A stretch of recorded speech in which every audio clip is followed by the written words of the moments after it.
like to me, it's a callback to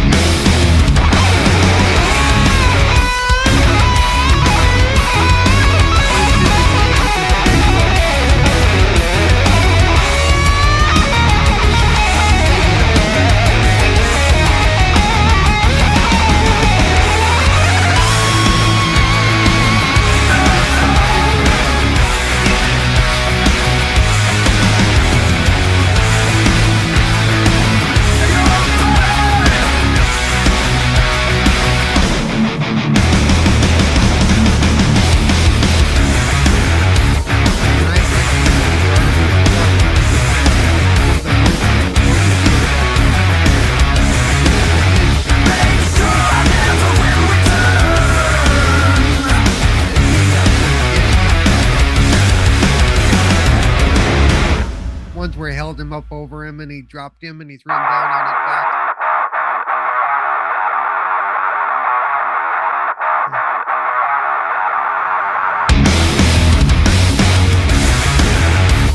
Yeah, I think better than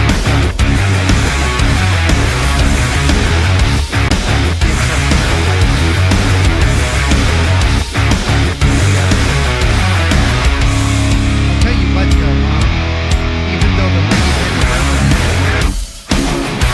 Jay Corbin still that suit out right. You could still tell she was very different.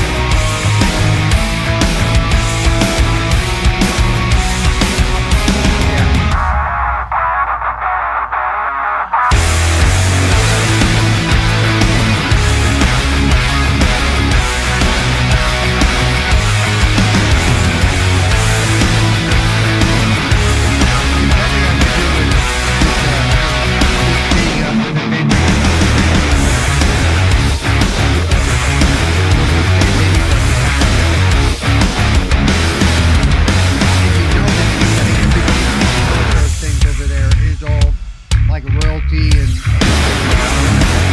you and I can never get a TV show.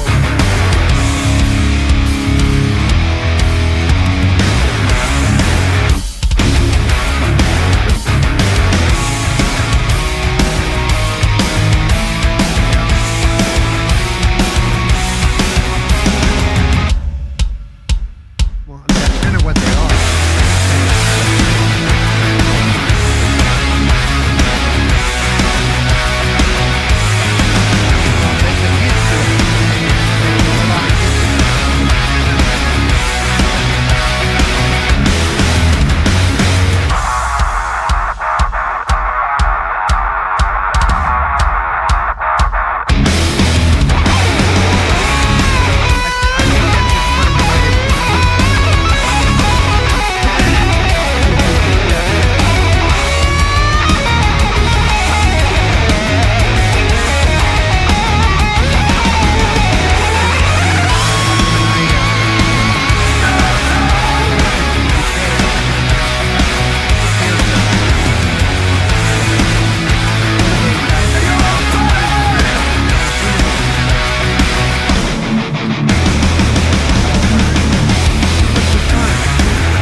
Yeah, that'd be right.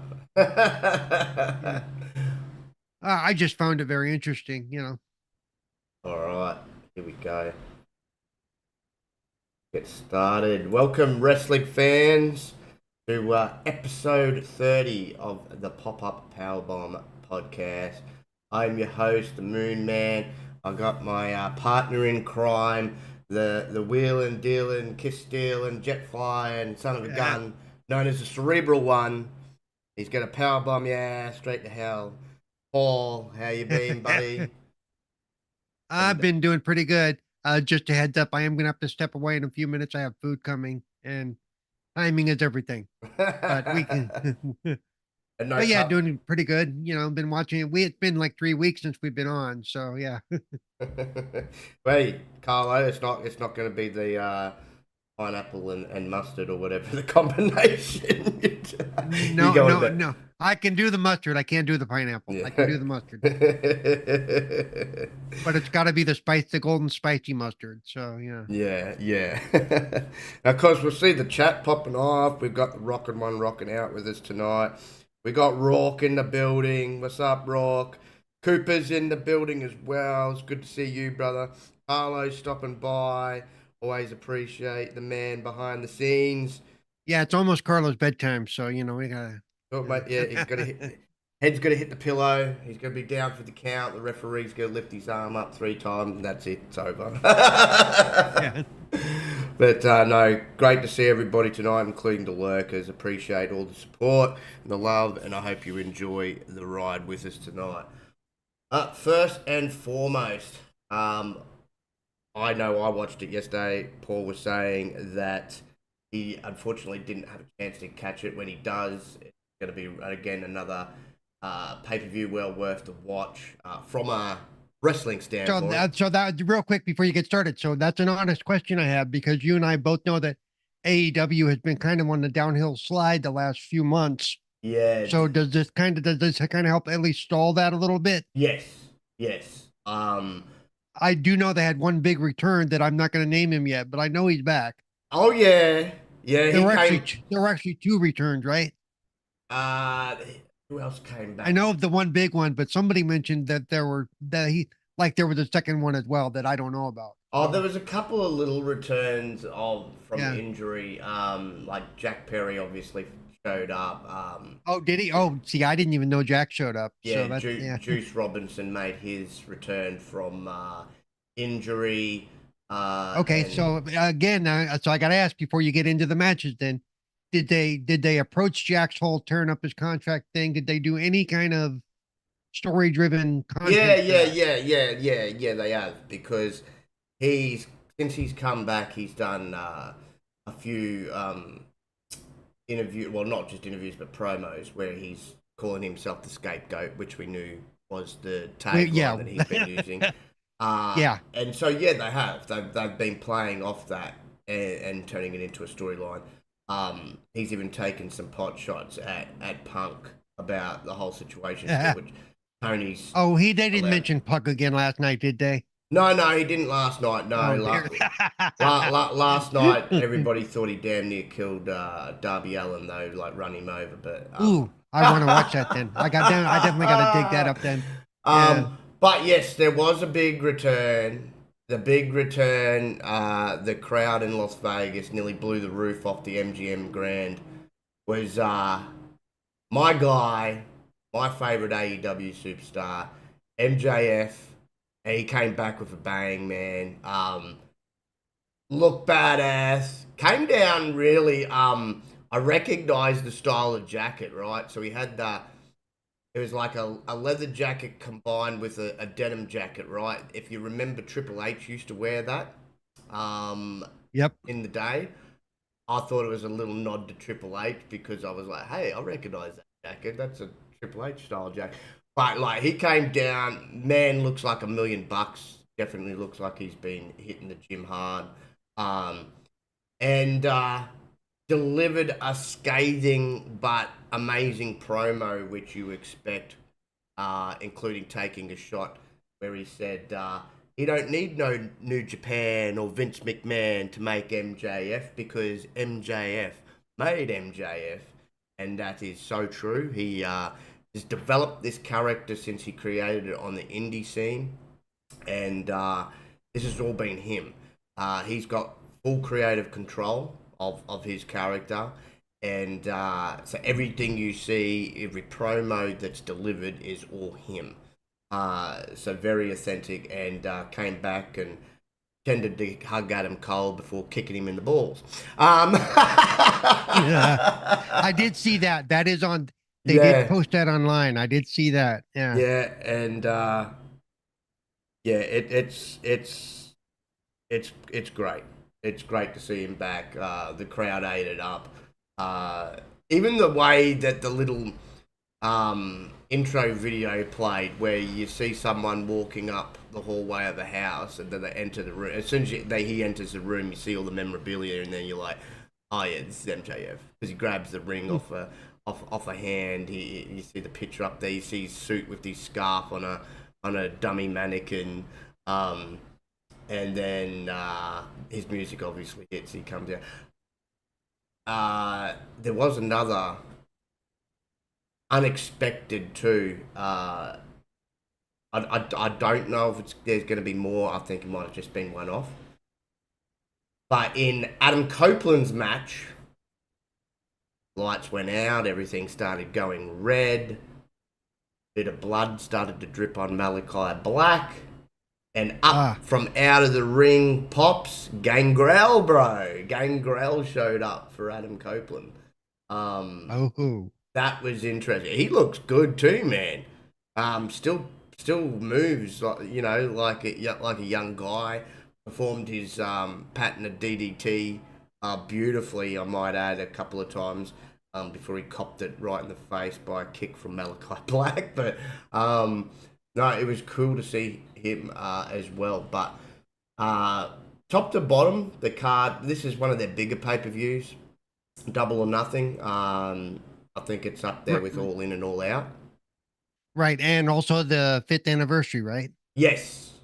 That was the big deal. It's the 5th anniversary. Celebrating 5 years of AEW, yeah.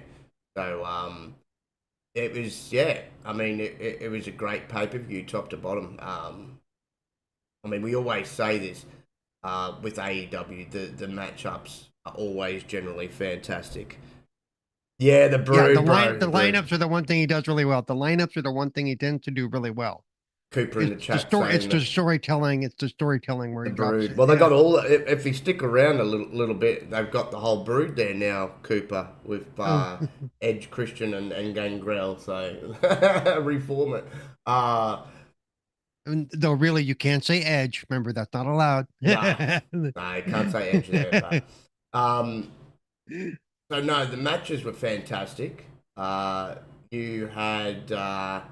On the undercard, you had two fantastic matches on the undercard. So you had a singles match between the virtuosa Diana Perazzo, and she defeated Thunder Rosa.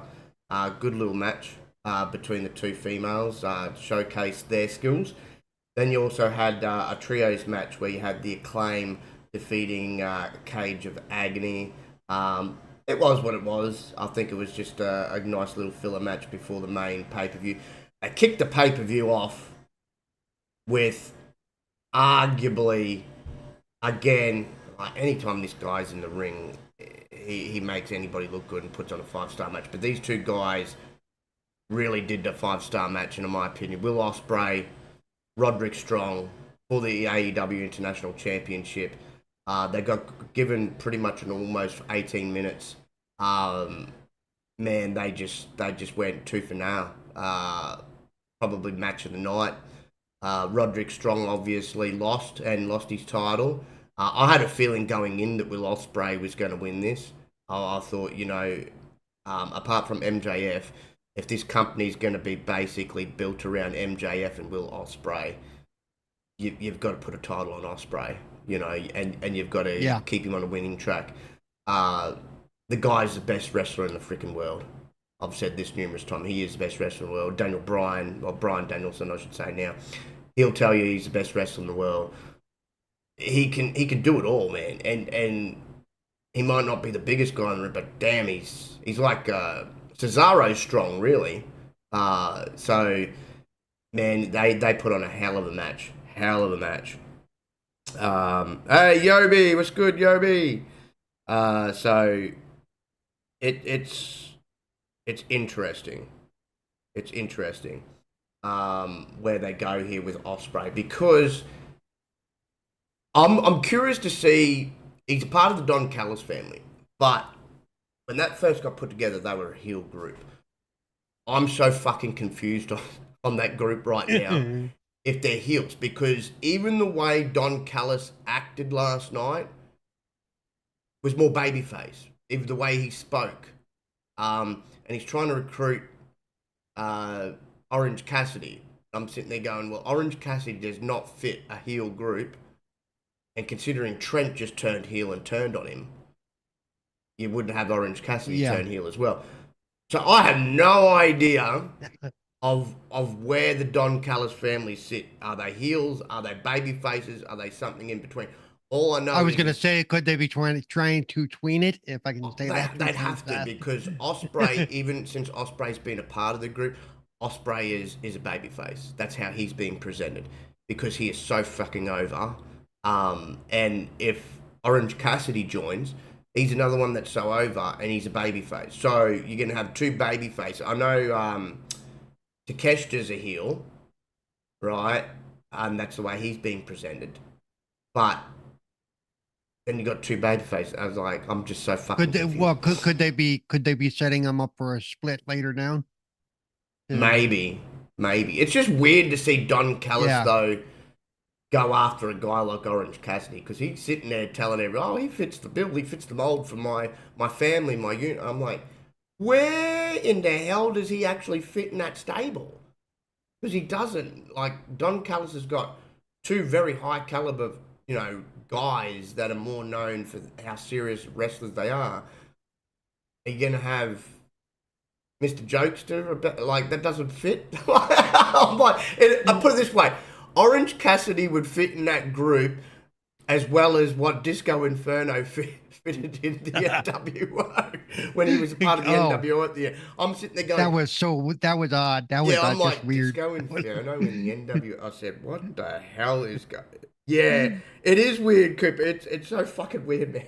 I'm like, what is going on? That's why I don't know. I don't know if he's slowly turning the group baby face. I have no idea. It's going to be interesting to see, though, because I don't think you should change Takeshita. I think, as great a wrestler he was pretty bland as a babyface when they brought him in. Like, people were like into him, but weren't into. But since he's gone heel, he's another one that's gone up another level. Just like with Shinsuke when they turned him heel, and right. I don't know.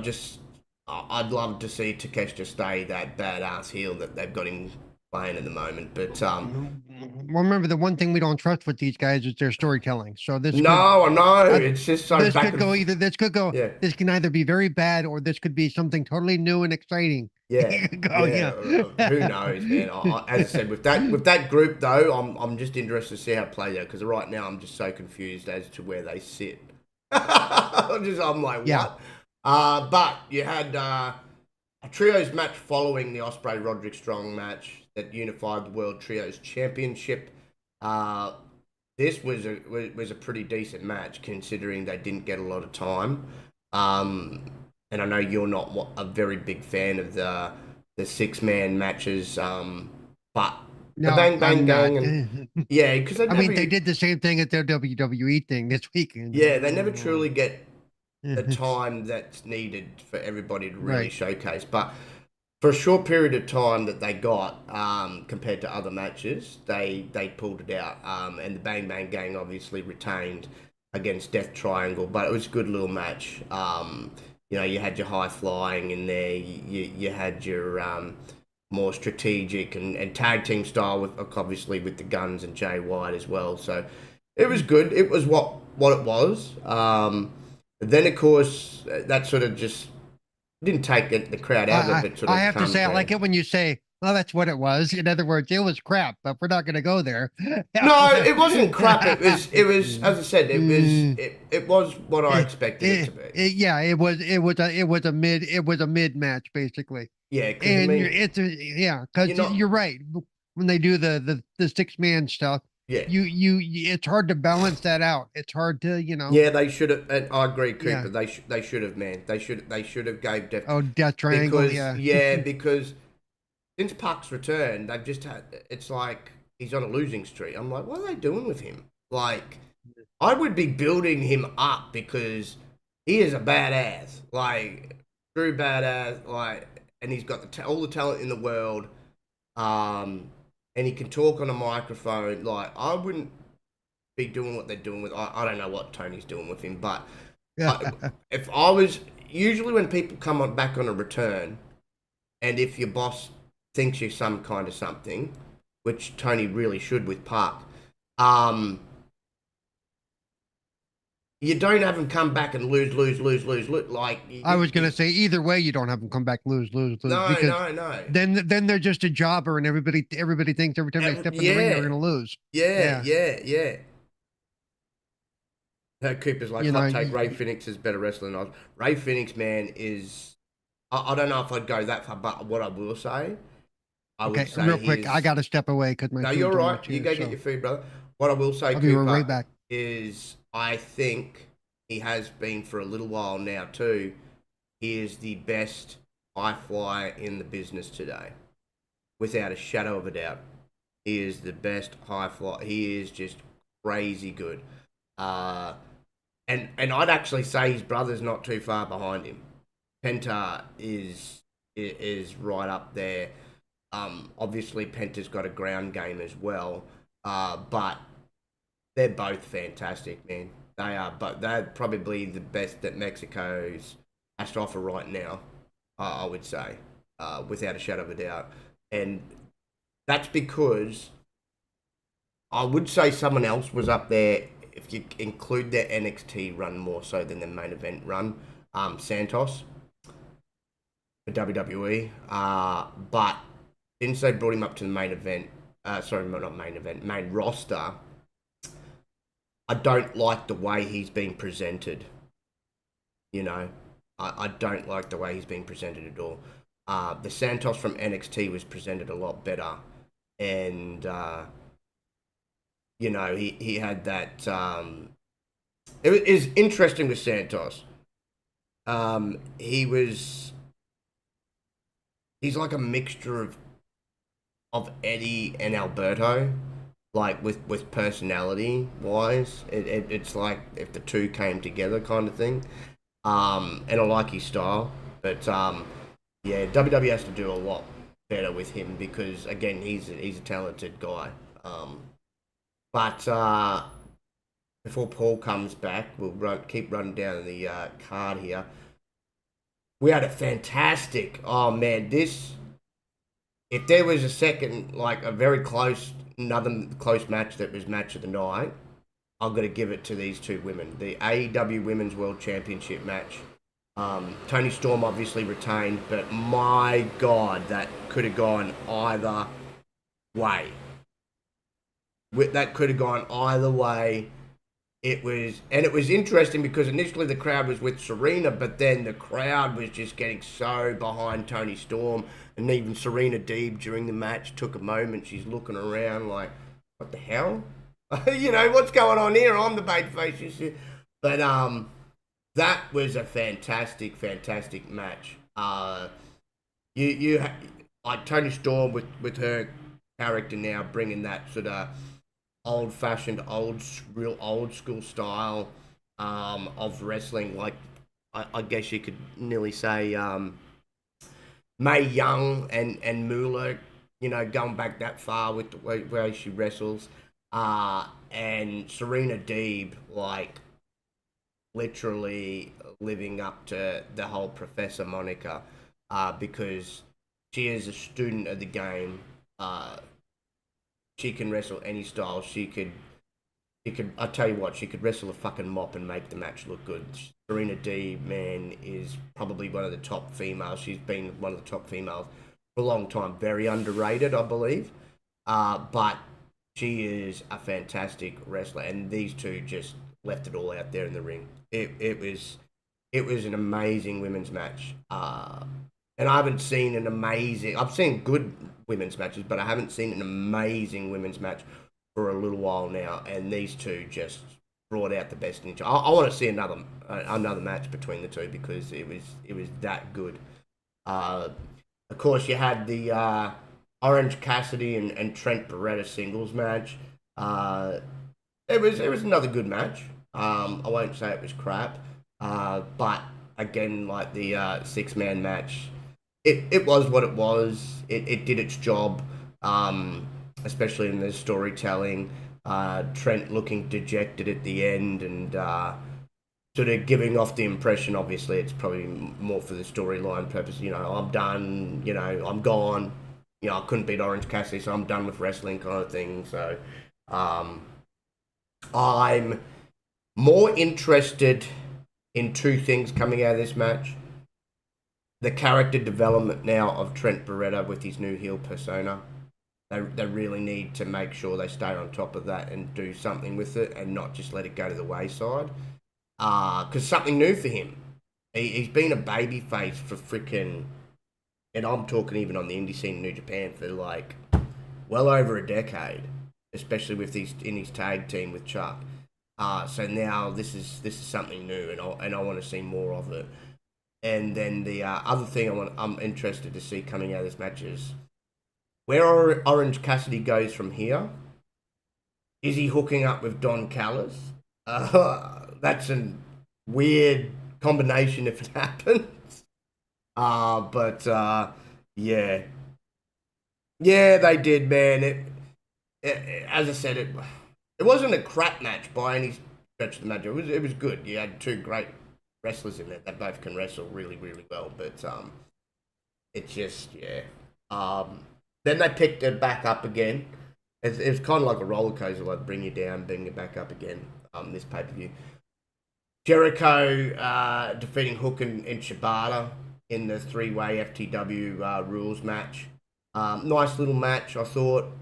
I didn't think Jericho needed to retain though. Maybe they did it because it's helping push this new carry. He's evolved again, as we know. Now he calls himself the Learning Tree. I didn't think that Big Bill needed to get involved, personally. But yeah, I would have liked to seen Hook take the belt back. But obviously they're doing the long play here. So I would say maybe the next time he'll get the belt. But yeah, it was. I'm back. You're back. All right, and then we moved on to the IWGP World Heavyweight Championship Eliminator match. Jon Moxley and Takeshita, bro. Wow, these two just tore each other apart, man. Had Takeshita won, see, it wasn't actually for the belt. He would have received a future IWGP World Heavyweight Championship match. These two just were brutal, which you expect with Moxley. But my God, this really... hey, back, what's good, brother? No, it's not. It's not Cooper. It was created by Taz all the way back in the ECW days. And even then, ECW didn't recognize it as an official title. You obviously know what the FTW stands for, of course. But yeah, it's not even recognized by AEW either.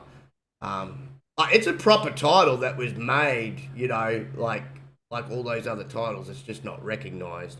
It's not like it's one of those plastic championships that fans buy kind of thing. But yeah, it's I don't get it really. I didn't really get it back in the ECW days either, other than Taz just wanted the title around his waist when he wasn't the ECW World Champion, I guess. But yeah, Moxley and Takeshita, man, they put on a hell of a show.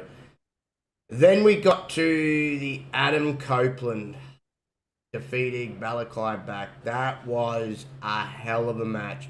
A brutal freaking match.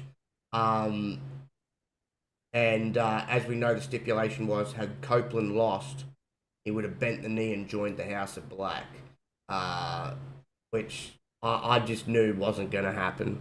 But that would have been a weird fit. Again, a weird fit. But you got to watch that match, Paul. It was a barbed wire steel cage match. It was holy crap. Yeah, it was nuts, man. It was crazy, and that's where, as I said, the old boy Gangrel came through the ring, Undertaker style, got involved because the rest of the House of Black got involved, of course. He took out Brody King in that. Then he got taken out by Malachi, which allowed the distraction for Adam to spear Malachi out of his boots. But man, they left it all in that ring, man. That was such a brutal match. That reminded me of some Cactus Jack style matches, bro. Like it was Cactus Jack McFoley, but it was great. Even though I haven't seen it yet, I'm looking forward to it because the fact that Copeland is still doing that at his age, because he is no spring chicken. Yeah, Yeah. yeah, I reckon they are too, bro. Cooper, I agree with you. I think the House of Black is a better version of Judgment Day now. Hey, what's good, Timo? What's good? They definitely are. I've liked them the whole time. I didn't like the initial way, and for a little while there, they were presented, and it was getting to a point, as we're well aware, before they re-signed, obviously, or especially Malachi. I thought Malachi was going to leave because I didn't think he was happy with the position that he was in or how they were being utilised and used. Since obviously discussions took place and then they got him to sign a new contract, they've been presented a hell of a lot better, which I was like praying to the gods because I didn't want to see that group disband. I love that group. I think it's one of the best groups, if not arguably the best group that they've got in AEW. Better than this new version of the freaking Elite, which freaking which what's his name? Okada does not fit that group. Jack Perry does. Jack Perry, I will say, fits the group, but Okada is just, to me, is so out of fucking place in that group. It's not funny. But yeah, the hats off to the House of Black, man. And Tony Khan needs to realize the talent he's got with Malachi. Malachi Black needs to be, once obviously Swerve has his run, because I think Swerve's earned his run and deserves a good lengthy run. But at some point, that belt needs to be around the waist of Malachi Black. He needs that world title. The man's just brilliant. Just brilliant in every way. In the ring, on the mic, storytelling, everything. Character development. But he needs a championship. And I know they've had tag team championships and that before.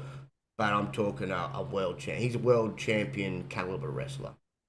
So just putting it out there. Hopefully he gets his due in one day, because it would be so disappointing if he's never a world champion.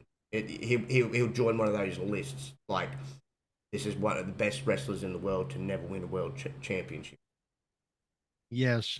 Then, of course, we had the AEW TBS Championship match, or the other females match. This was another fantastic match. I didn't think it was as good as their New Japan match, but it was still a great match between Willow and Mercedes. I knew going in they were going to give Mercedes the win. I feel sorry for Willow because she hasn't had the championship that long. But I knew AEW kind of got put in a rock and a hard place here, and I'm like, well, you got no choice now. You're going to have to take the belt off Willow and give it to Mercedes. You can't have her lose. She's the big number one female now for your roster.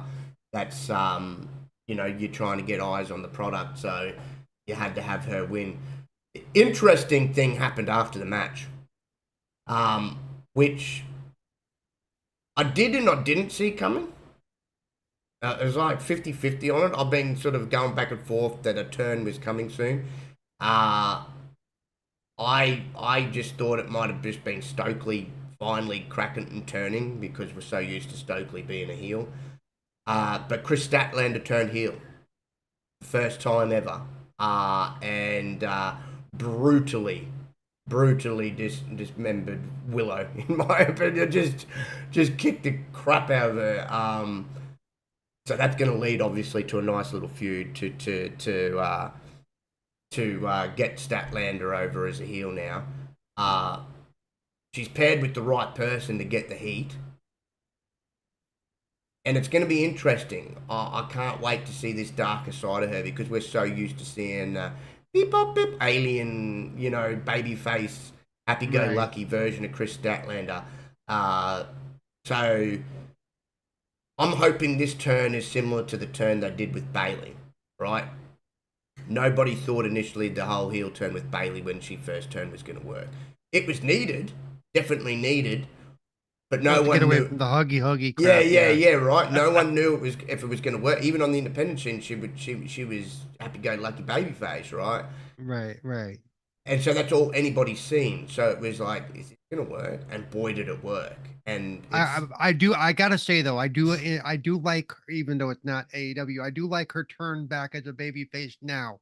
yes, because they've I done it think right. I was like, don't turn it right, back into the hugger for God's sake. right. No, but she's doing it well. I mean, this time it's working. Um, It seems more natural for her now. So I would see Mercedes. Cooper, just to answer your question, I would see Mercedes possibly. I would say maybe feud with one or two people. You could do a whole championship, two championships on championship versus championship match or champion versus champion match with her and Tony Storm, or maybe returning heel, even though she left as a babyface, but she was started as a heel in the company. A returning heel version of Britt Baker, I think, could be on the cards because she's about to return, and I personally think a heel Britt Baker is the best Britt Baker, to be quite honest. And man, yeah, that would be an interesting feud as well. Uh, so interesting. Um, but yeah, I think either Tony Storm or Britt Baker. That'd be my guess. Next match, great match. Christian Cage, man, did his job in that ring for Swerve. Swerve, of course, retained the world championship, but it was a great match, man. I actually thought it should have closed out the show, uh, and the Anarchy in the Arena match should have been before it. But obviously they wanted to save that because of how brutal that match got to last two. But anytime like a world championships on the line, I think it should go last. I really don't like when they. I mean, it's different in WWE because you got two of them, so it's all right. Maybe right, starting the pay per view with one and ending it with one. Same with like the women's world titles there too. They got two of them, right. but they only got one in AEW. So, and I really want them to push Swerve as the main guy now. I mean, he's got your belt. This man worked his ass off to be in the position of where he is, and it's a position that he deserves. I've said for the longest time, even going back to his indie days, his NXT days, which I think WWE missed the boat on him. This man is not only one of my favorites, but he's one of the top superstars in the world today. He just, again, he's got the whole package, right? And the dude showcased it last night, man. Like, absolutely showcased. And Christian Cage, again, like Christian Cage does, even at his age now, puts on fantastic matches. And you get him in there with someone else that's also a fantastic wrestler. You're going to get a hell of a match. And that was a hell of a match, man. They got almost 25 minutes to bring the house down. And they did. Those two really did. And it was great to see Swerve get the victory. As I said, I want to see Swerve have a real decent run.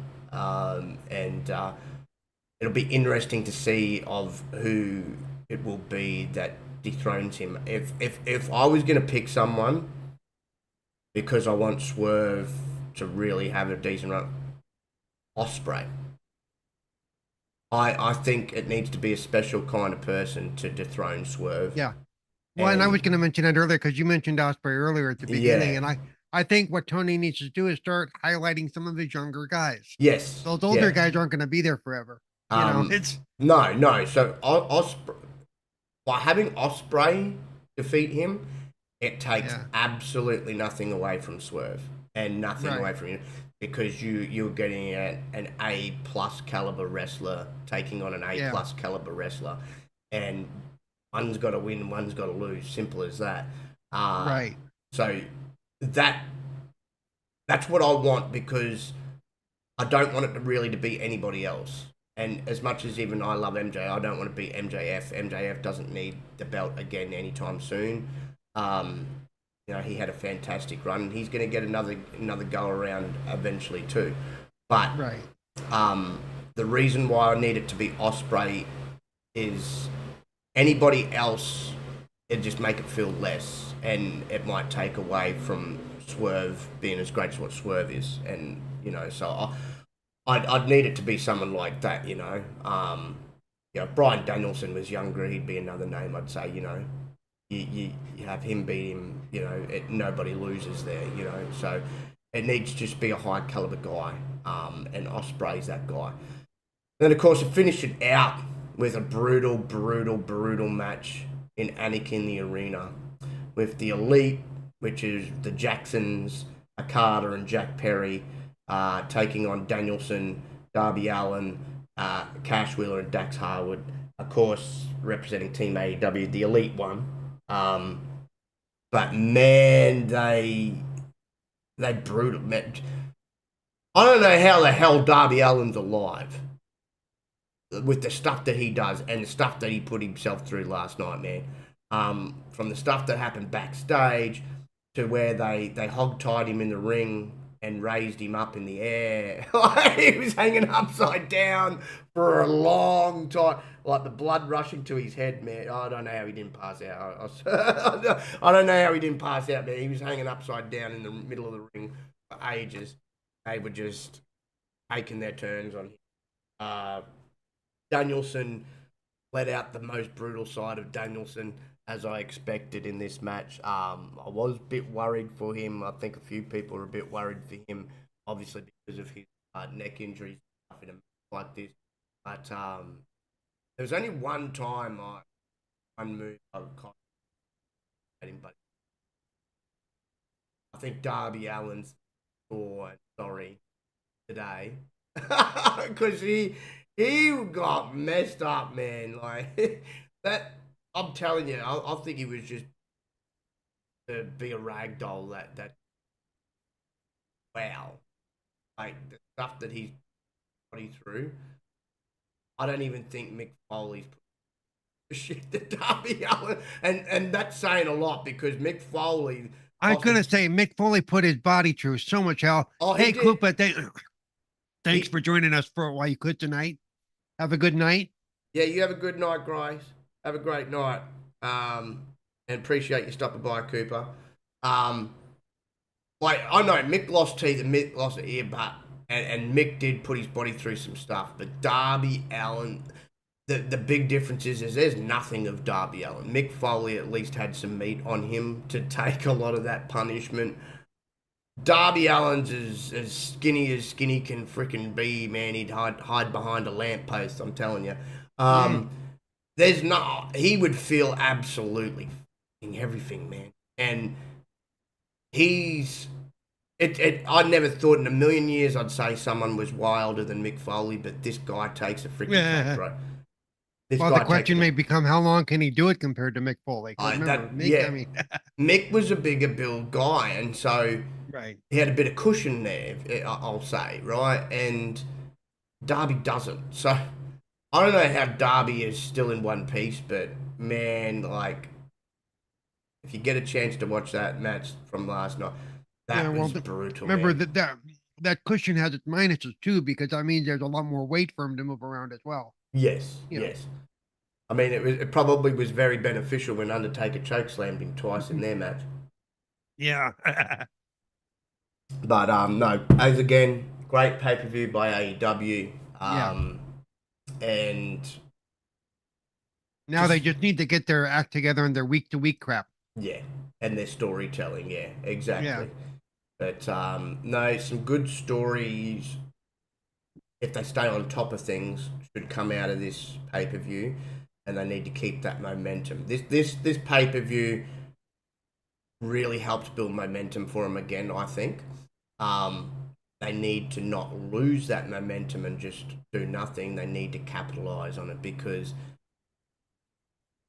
all their fucking shows have been taking a big dip in ratings, badly, I may say, and Yeah. they need to improve that, or they're not going to have a new contract.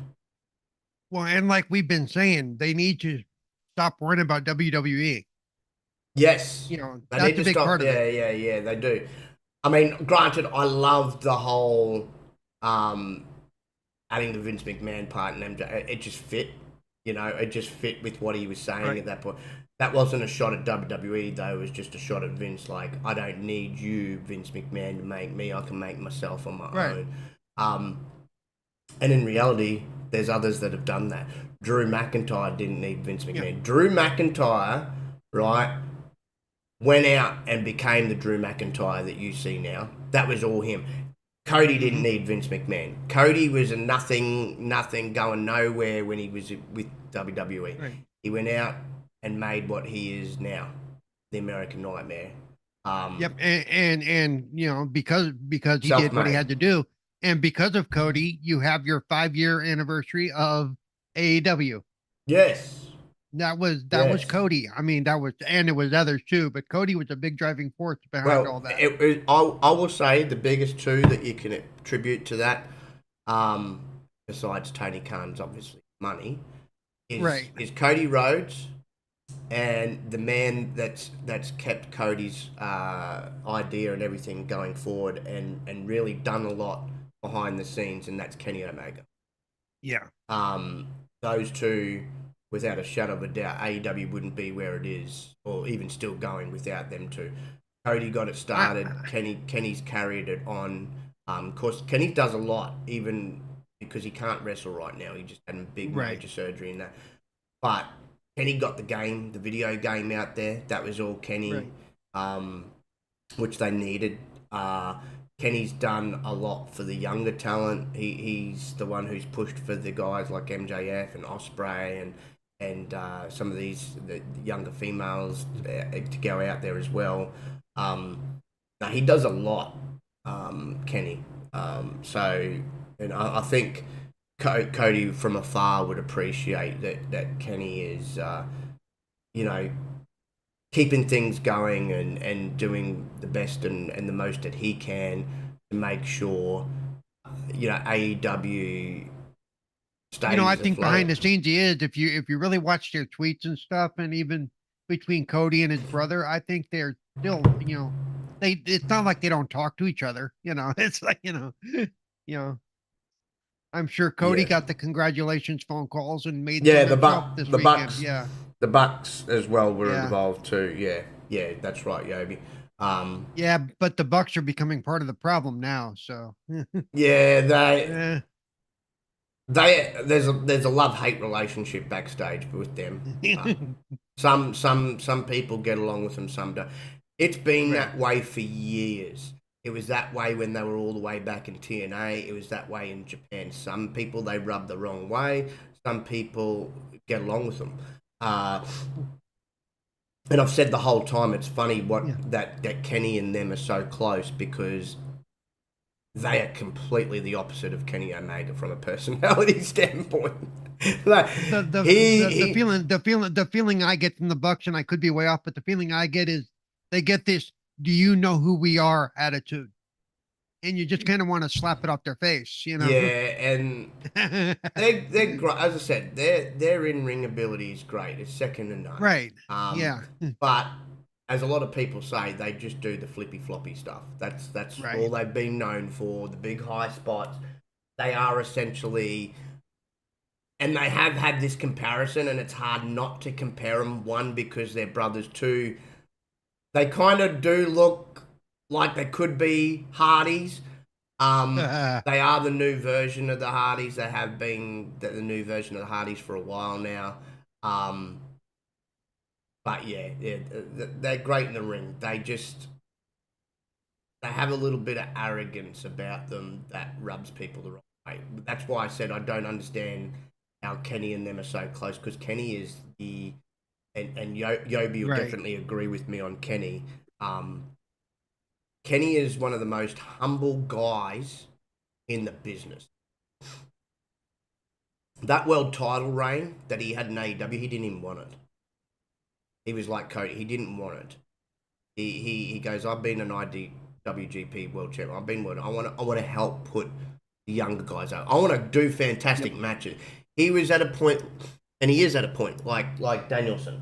He can still go in that ring and put on 5-star matches. Not a worrying well, but he's all about helping the next group of young stars.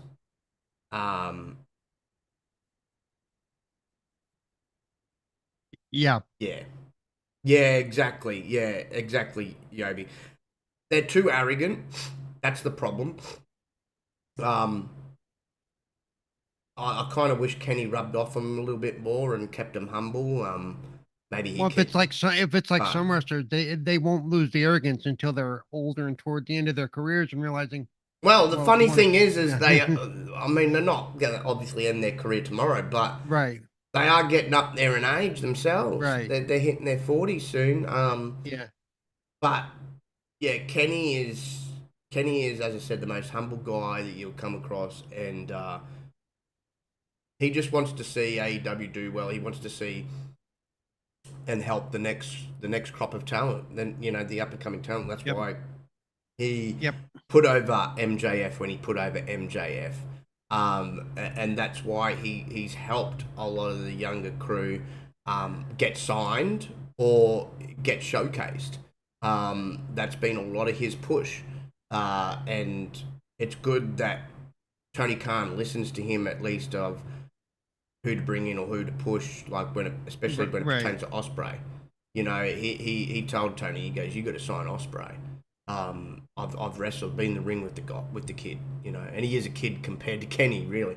But yeah, he's been in the ring with him in Japan, and he knew what caliber of wrestler and talent he is. So,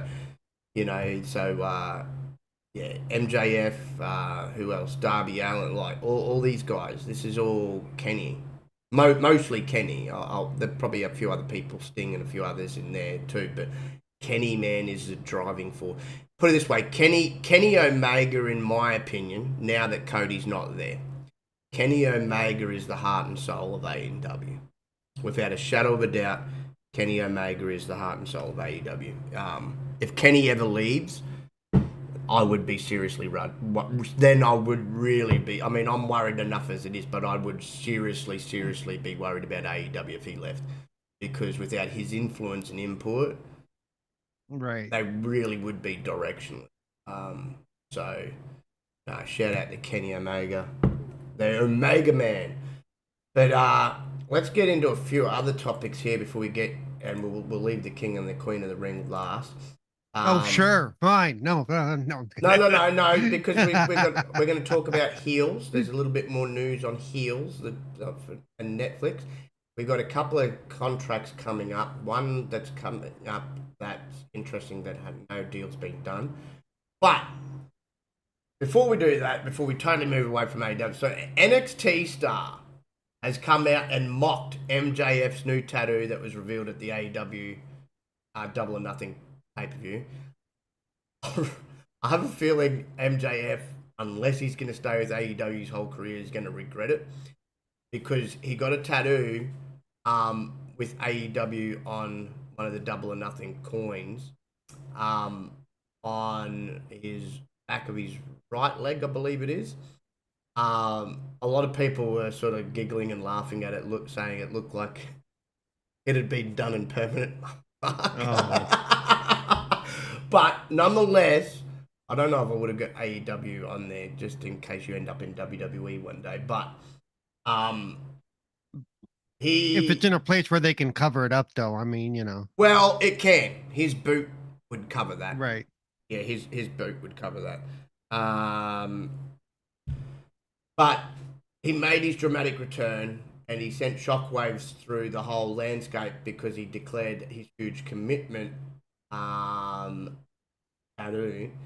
So Yep. after the match between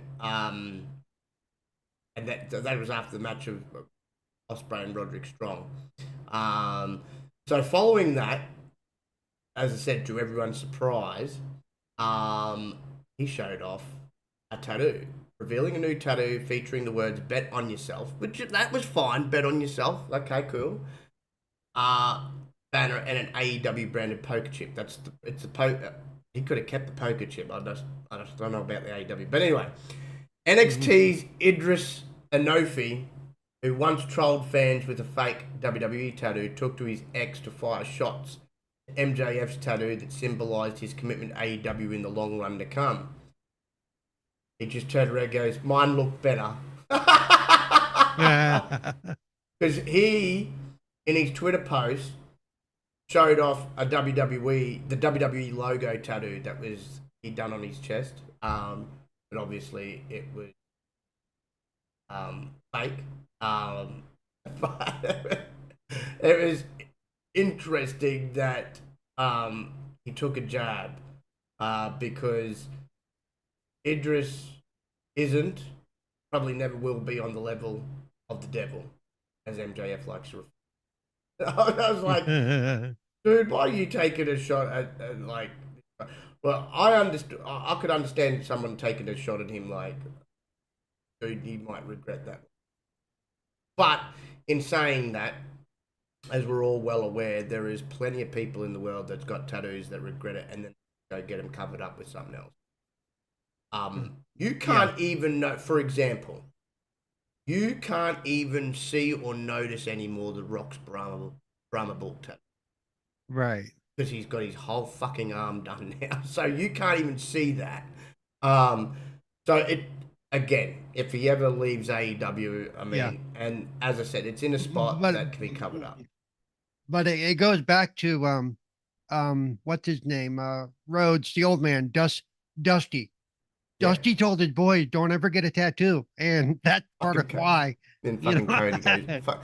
Yeah, Cody, I know. And Cody copped it. A neck tattoo. Yeah, Yeah. Cody copped it, man. Like, people thought it was weird and weird placement and didn't look right. And I even thought this. It's grown on me over time, but when he initially done it, I'm like, dude, you are so bare skinned. Like, you got no tattoos anywhere, and you got this most randomest tattoo on your neck, and it just looked totally out of place. As I said, it's grown on me over time, and now it just kind of fits. What's funny is he has said if he had to do it again, he wouldn't. That he does consider it a mistake. Yes, you know? yeah, he did. I know he's come out and said that. But you know, it's there now. I mean, granted, he can always. He wants to pay for it. He can always have it removed, or he can do something else. The thing is now, so it's so much a part of now. If he got it removed, I think people would notice it more. Yeah, you know? Yeah. No, I remember saying, I'm like, why didn't you just? Because honestly, I think that would have looked awesome as a massive back piece. Yeah, from on his shoulder blades, man. Yeah. I was like, why on your neck? Like, if you did it on your shoulder, that would have looked nuts. Like, you know, that would look really good. But that's why I thought the neck plate. I'm like, that's a little bit weird. But anyway, it's done now. He's done it now. So he's got to live with it. I suppose. It's okay. When in 20 years, when they do Cody's Dark Side of the Ring, we're gonna find out why he did it on his neck. Yes. You know? Yeah. Surely he had to be drunk that night or something. There was liquor involved. Shut up. Yeah, definitely liquor. Maybe there was liquor and it was a dare. Who knows? Maybe we'll find out. But following up on that news, we've of course a favourite show of mine and yours, which we're still hoping gets this third season. So Heels, starring Stephen Amell, for those unaware, it was a refreshing addition to the television landscape back in 2021, offering the kind of storytelling and drama that wrestling fans have been craving. Ricky Rabies! I had to say it. Shout out to Punk. He did a great job of that character too. Despite its popularity, however, the show faced cancellation after just 2 seasons. However, the move to Netflix has reignited hopes for a potential third season. Now, the second season of Heels premiered all the way back on July 28th last year on Starz. Uh, Right when the strike started, by the way. yes. That's what screwed them up, by the And then way. disappointment struck in September when Stars announced the cancellation of it, leaving viewers hanging on a major cliffhanger, much to their frustration, which it was. Um, and PW Insider has learned that Heels will premiere two seasons on Netflix Monday, July 29th. Isn't that a freaking significant fucking thing, right?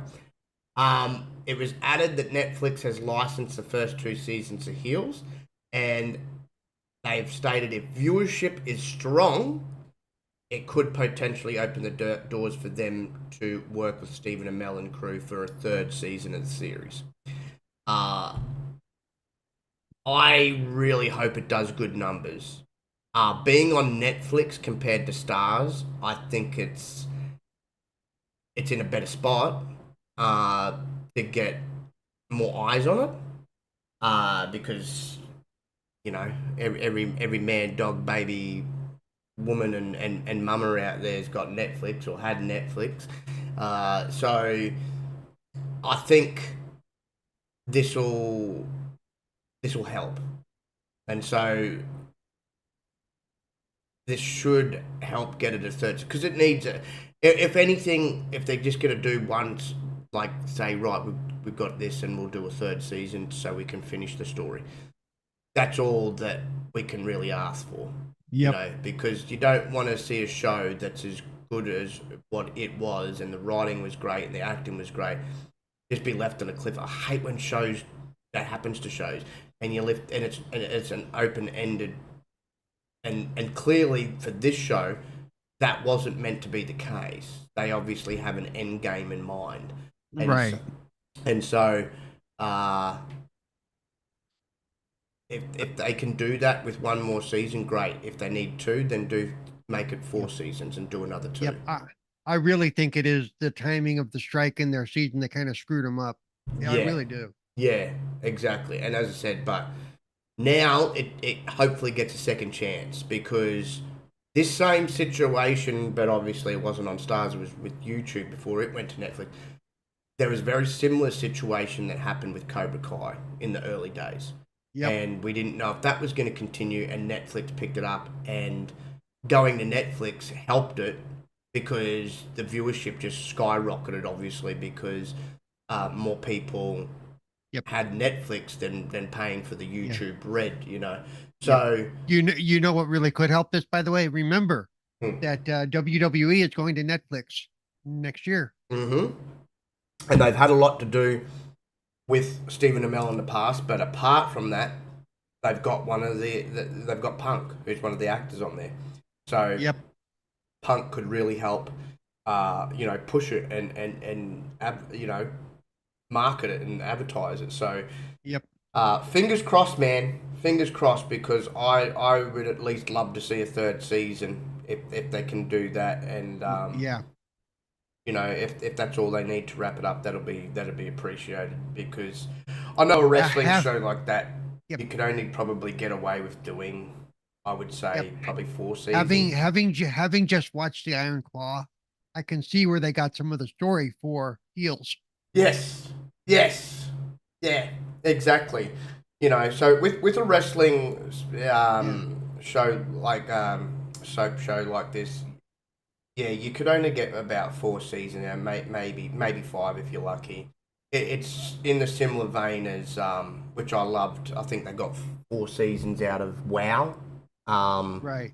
And that was a great show with the women, and they had some. And this one they could do by wrapping it up by having, doesn't have to be Vince McMahon, but by having some big promoter who's pulling in all of the smaller territories, buy them out, and they become part of the bigger show. Yeah. Which is what happened in real life. Yeah, exactly. So we will see how this plays out, but fingers crossed. All they need is to see a strong viewership, and Netflix will be all over it. So, by the way, since we're kind of talking about this, let me just throw this out there. Anybody who's watching this or watches this later, if you have not watched the Iron Claw, go, and that was, oh man, I will tell you, it is a sad story. I will say that. Yes, it is. It is don't think rah wrestling. No, because I'm sorry, but the old man was a jerk. Okay, and the family, Yeah, he was a an lot of ass. sadness. Hey, yeah. Yeah. I mean, basically, you have three of your kids all die the same way, and you don't change your ways at all. No, It's and like. he By the way, didn't. the movie only covers two of them. They don't. They talk about the last brother, but they don't tell you really what happened or anything. No, But yeah, no. And three of Kevin's them only took their own survived. lives. Yeah, three of them took their own lives. I think there Yeah. was 4 or 5 boys and only one There were survived. five, and Yeah, only five, and only one survived, and three of them took their own lives yeah. Kevin over a period of Kevin years. enjoyed it. Kevin went to the premiere himself with his Yeah, 2 sons, and yeah, he loved it. He thought it was great. He said the portrayal of his dad was pretty spot on. Um, so which is not necessarily a good thing, by the way. no, but Uh, that's what Kevin was looking for. Because as hard as yeah, reliving a lot of it and that he goes and they did leave a lot out, obviously, clearly, because they only yeah, have a certain amount of time to tell a story. So um but he was yeah, and happy with they it. compressed a lot of it too. Yeah, Like between the time he won the title and broke his ankle, the one brother, yeah. there was a lot more time between those two events. It wasn't the same night. It was, yeah, No, so he was happy with it. yeah, He thought Zac Efron's portrayal of him, because that's who Zac was being, yeah. was really great. And yeah, By the way, he if they ever enjoyed it. need to bring back the TV Incredible Hulk, Zac Efron could do that. Okay, he could be the Lou Ferrigno of that. Oh yeah, I mean the guy, yeah, Jesus, Voice. like he's He is solid now. stacked. Holy crap! Go! I seen a comparison photo the other day of when he first came on the scene in that fucking High School High School Musical, Musical. where he's Yeah. this skinny little guy, and then you look at him now and you're like, holy. Like, wow, he's gone from Darby Allin to Brock Lesnar. Yep. That's the easiest way to put it. Darby Yep. Allin to Brock I, Lesnar. I'm like, holy crap. I will say that all the haircuts that the Von Erich brothers had, somebody should have put it for child abuse just for the haircuts. I know it was the 70s and the 80s, but damn. Okay. Yeah. Especially Kevin. He looked like he had a bowl Yeah. thrown on his head. Yeah. And, just cut his hair. Yeah, both of them did. Both of Kevin and the younger brother too. It's like, Yeah. wow. Yeah. Kerry at least grew his hair out, so that was all right. Yeah. But, oh But my if you look at God. the actual pictures of the brothers, they look like that. And Yeah. you're like, holy crap. Yeah, they did. Only By Kerry. the way, only, I know where Denton, Texas is, and I've been to Denton, Texas. Even today, it's still a yeah. little country boy burg. Okay, we're talking, gunfire in the backyard type of place. Okay. Yeah. But not only Kerry ever had the long hair, so at least Yeah. he didn't get stuck with that bowl cut, as I like to call it. But Hey, Mama's going to cut your hair, then we're going to put the potatoes in it after. and then we're gonna bathe in it later. Oh, but I don't want to bathe in the potato water. But no, great movie, and yeah, definitely. Yeah. Any wrestling fan out there, or just a fan of movies, you don't even have to be a wrestling. Yeah, fan. it's a good movie in general. It's a good. I good won't be character shit. surprised. Like I said, to watch the family mechanics. By the way, I still have a crush on the lady who played the mother, Mira Kearney or whatever, however you pronounce her name. Yeah. I've always had a crush on her, man. Always had a crush on her. Everybody in that was phenomenal, and I would Yeah. not be shocked to see that win some awards. And there was a Chavo Guerrero Jr. had a role in there too. Yeah, well, MJF did too, but I'm pretty sure MJF did as well. Yeah. His footage though in that got cut down a lot. It still shows up on his IMDb. Because I looked at it. It still shows up he's still listed as IMDb. Yeah, he's actually going to be in another movie too soon. So it's interesting to see him making his mark in Hollywood as well. But he's got the acting chops for it. But he did say that there was meant to be more of him than you actually see, and it got cut. So at some point we may see a director's cut or something. Yeah, Who knows? Yeah. But before we get into this last pay-per-view, we've got a couple of WWE stars. One big one in particular that's interesting that it's getting very, very close to the contract being up and nothing has been signed. So we'll start with the big one and the big elephant in the room. Becky Lynch, right, who lost her title at the pay-per-view. She's set for a high-stakes world title cage match on Raw tonight. But her future with WWE remains uncertain and was made more uncertain by dropping the title that she only recently won. When she dropped that, I wasn't expecting her to drop it so soon. But when she dropped that title, and then I was reading that she has not signed any extension or a new contract, I'm sitting there thinking, have they done that because the negotiations have not been going as smoothly as people may think they should go? And there's been a little bit of skepticism for a while about what she was going to do when her contract came, if she was going to re-sign and stay, or if she was going to leave. Now, ongoing negotiations are still taking place, and I still would like to think that pen will get put to paper. But we know when it comes to the wrestling business, you never just assume anything because you might think one way and then next thing something else is happening. Yeah, we went through this just last year with one of the others that we weren't sure he was going to re-sign, right? Yeah, with Drew. Drew, yeah. Yeah. So, according to Fightful, both sides are in ongoing discussions, but it remains unclear whether an agreement is imminent or if it will even impact tonight's match. So, her current contract is set to expire on June 1st, at which point she will become a free agent unless a new deal is reached. WWE sources anticipate that Lynch could receive, if pen is put to paper, the largest offer ever extended to a female wrestler in history. I think they need to sign her down because she is a great talent. I know I've always been a fan of Becky Lynch, but I do think she needs a bit of time away from the world title. So, you know, she's had multiple reigns. She just needs to have that break. That's why I'm glad that Charlotte's been out of the picture and had that big long break. So now if she comes back and wins the title, nobody should be able to complain and go, oh, she's back being champion. Well, she hasn't been champion for a long time now. She hasn't even really been on TV for a long time. She's been dealing with injuries and other stuff. So I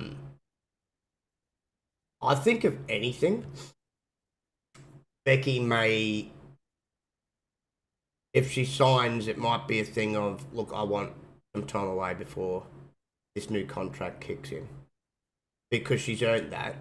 And they do have a young daughter, her and Seth. And we know Seth's taking time off to recover and recuperate. I think Becky's earned just a bit of time off, you know what I mean? Like, have a bit of time at home, bit of time away from the spotlight and that, let some other people, you know, have their light shine on them with the belts. So maybe it's something like that. I would be pretty stunned and shocked if she left and went to AEW. Because she ain't going to get treated better over there that she gets just treated. Like, she is one of the big main attractions of the women's division in WWE. Why would you want to leave that, you know? The only reason the only one reason I could give is that maybe if she wants to leave, it's more of, it's not about being in the spotlight situation or a money thing. It's, I've wrestled every woman on this fucking roster, and I want a new roster of women to have some new matches with. So that would be the only way. Has she wrestled everybody up and down the roster? Pretty much, yeah. I mean, she even went down to NXT for a bit and wrestled people down there. That's what I was wondering. Yeah, because that's the only way she would have wrestled everybody. Yeah, well, if you remember, she went down and she was the one who beat Tiffany Stratton for the NXT championship. Oh, that's right. And then her fellow countrywoman, fellow Irish woman, who's now on the main roster, what's her name? Valkyria. She's the one who dethroned Becky. So, yeah, she's wrestled everybody on that roster. There's a lot of talent on the AEW female roster that she hasn't wrestled. Only one that comes to mind that she's wrestled would be Mercedes Moné. when she was in WWE as Sasha Banks. So interesting. Before we get on the next two superstars, though, do you see Becky re-signing? Are you curious as to why, though, a deal has not been met yet? Or at least made public. I mean, you know how they do that sometimes because that's kind of what they Mm, do with Drew. mm. Remember, Drew had signed the ink, and we just didn't know for weeks until Yeah, after yeah, the yeah. show was done. Um, because they could be playing it into a story. I don't know. I kind of hope she stays. I've really gotten to like her, that character, the man. I didn't when it first started, I was like, what the hell are they doing? But I really like watch her now. I actually when I hear her music kick in, I'm like, okay, this is gonna be good. Cause I like watching her, watching her wrestle, not just watching her, you know what I mean. Yeah. Yeah. So I hope I personally I hope she stays. Yeah, I think she Um, will because her husband's there. I mean, like Yobi's putting, right. I mean, why would you want to leave, your husband? Like, that'd just make things difficult a bit, because you'd be in separate companies and you'd be in separate areas because obviously AEW and WWE are never in the same city.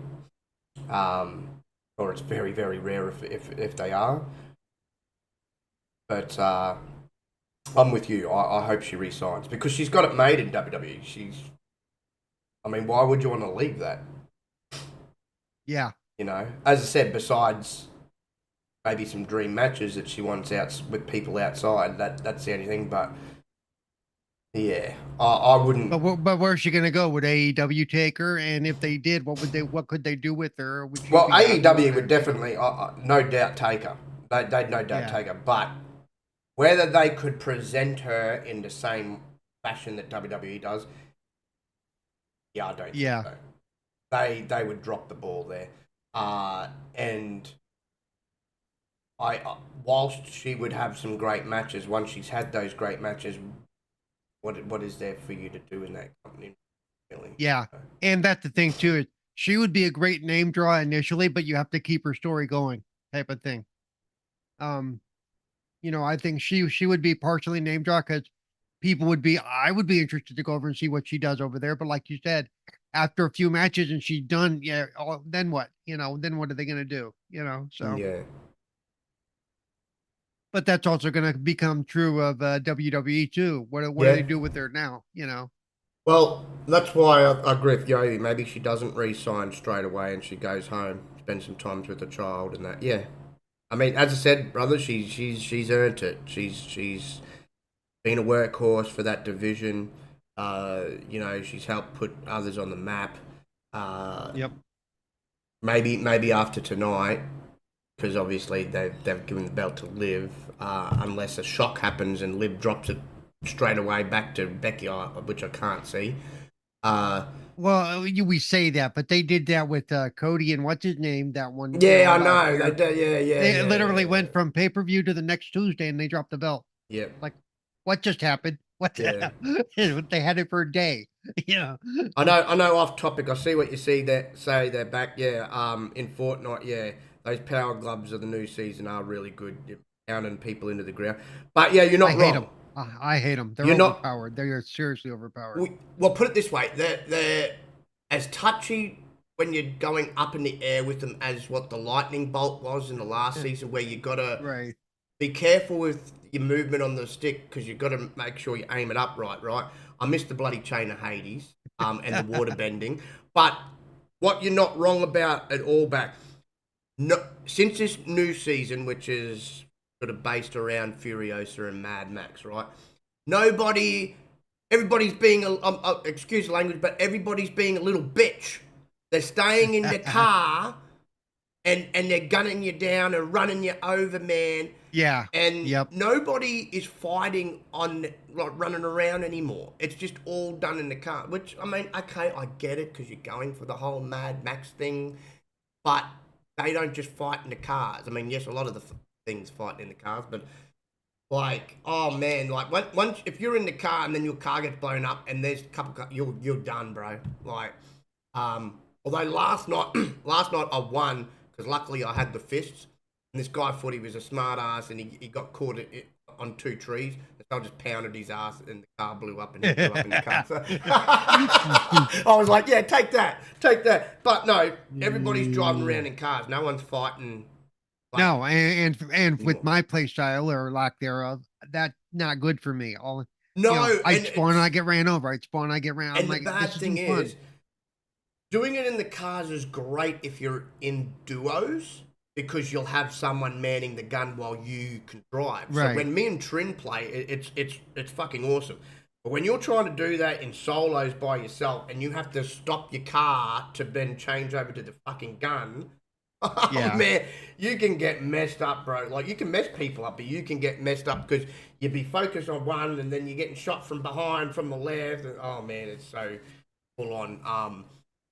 I like the season, but I don't think it's as good as last season. Last season was cool. Like I like the weapons too from last season, like the water bending and the chain of Hades, were freaking crazy because you could sit there and do with the chain of Hades was essentially Yeah. Okay, boys, let's talk about this on Wednesday night. This is Scorpion. Not Yeah, you feel like you're a Scorpion from Mortal Kombat. Like get over here.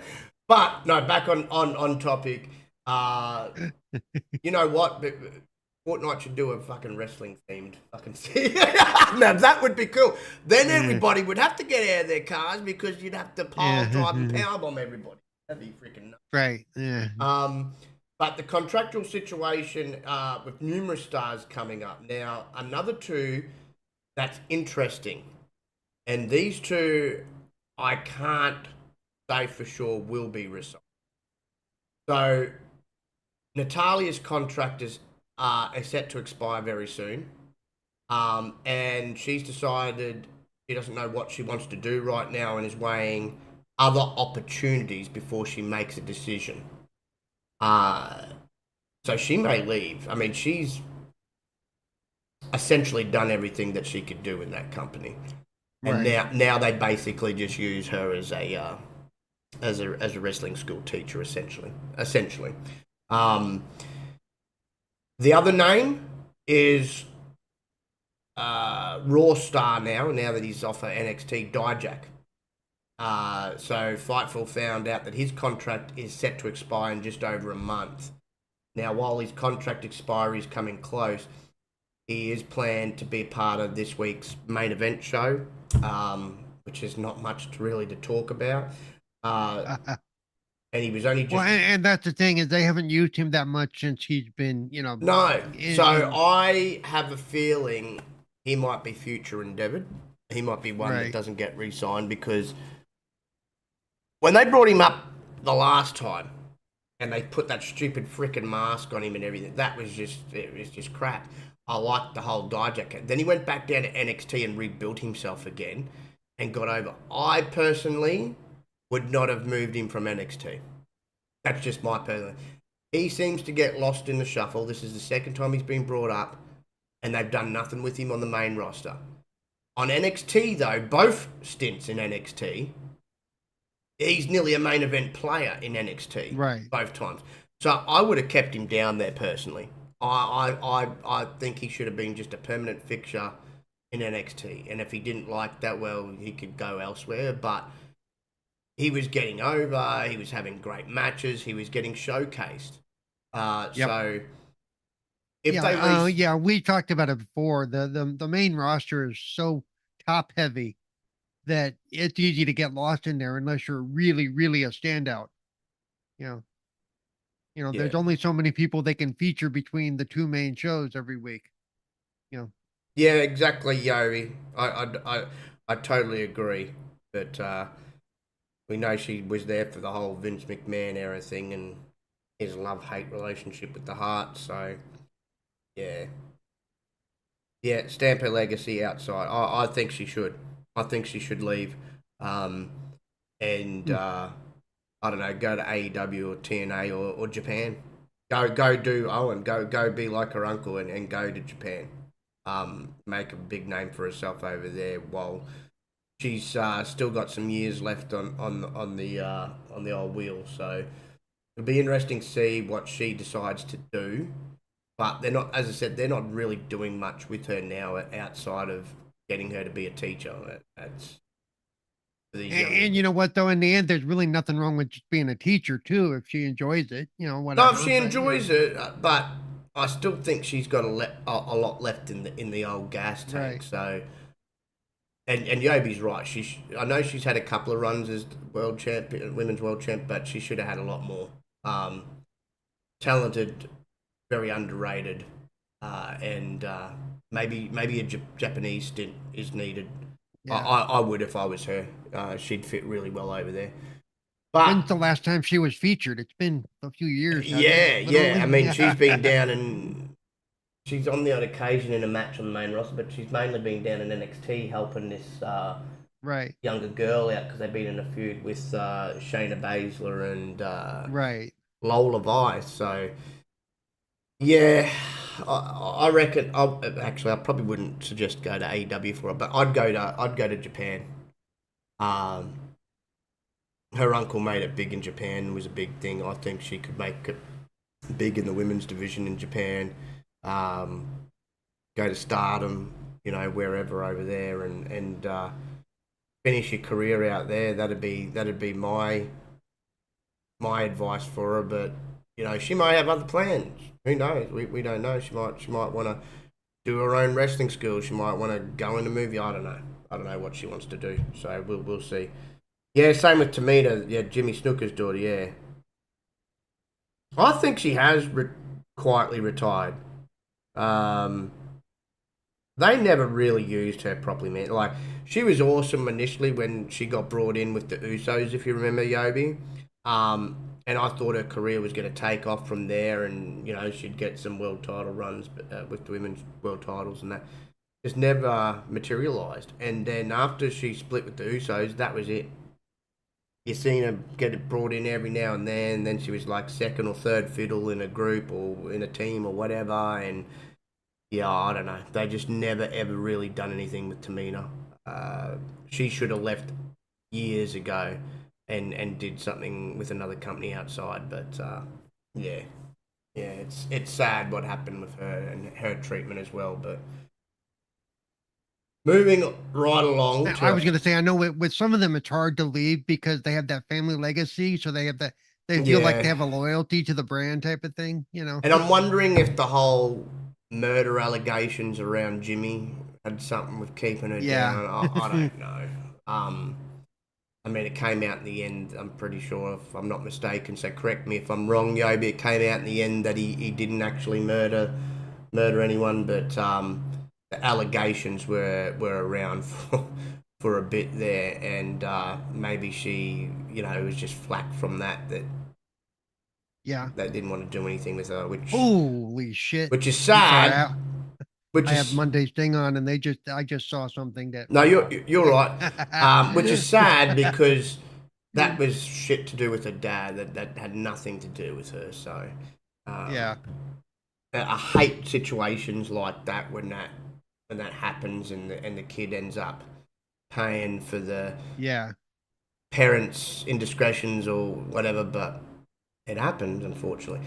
But yeah, last topic, and at least Paul can comment on this pay per view, was the big king and queen of the ring pay per view over in Jeddah, Saudi Arabia.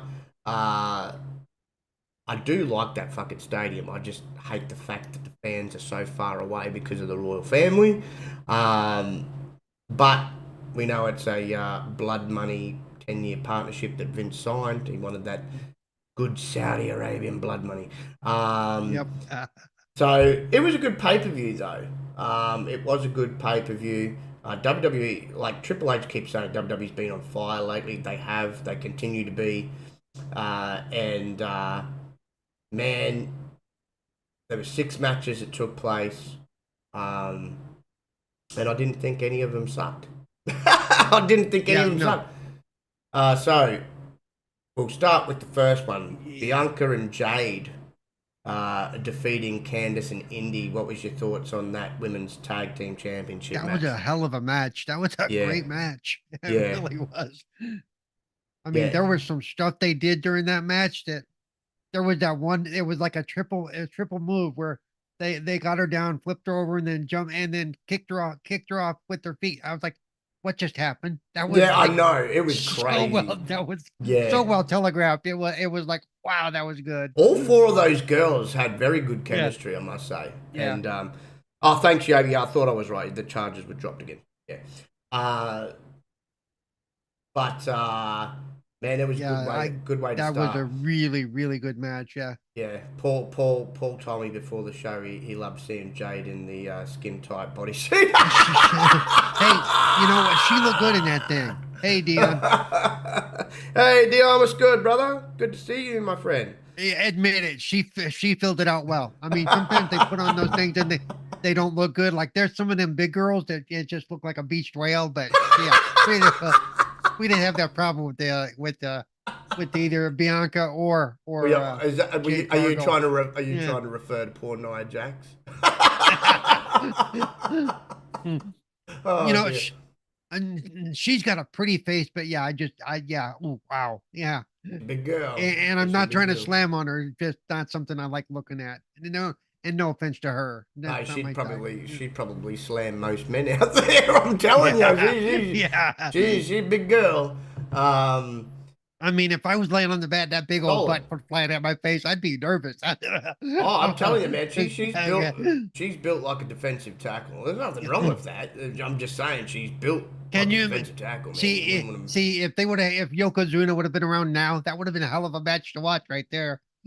Well, you know what? Because she's she's a part of that family, man. So she's Oh, is she? actually I yeah. didn't. So she's actually got Yokozuna size, man. Like she's like a female version of Yokozuna.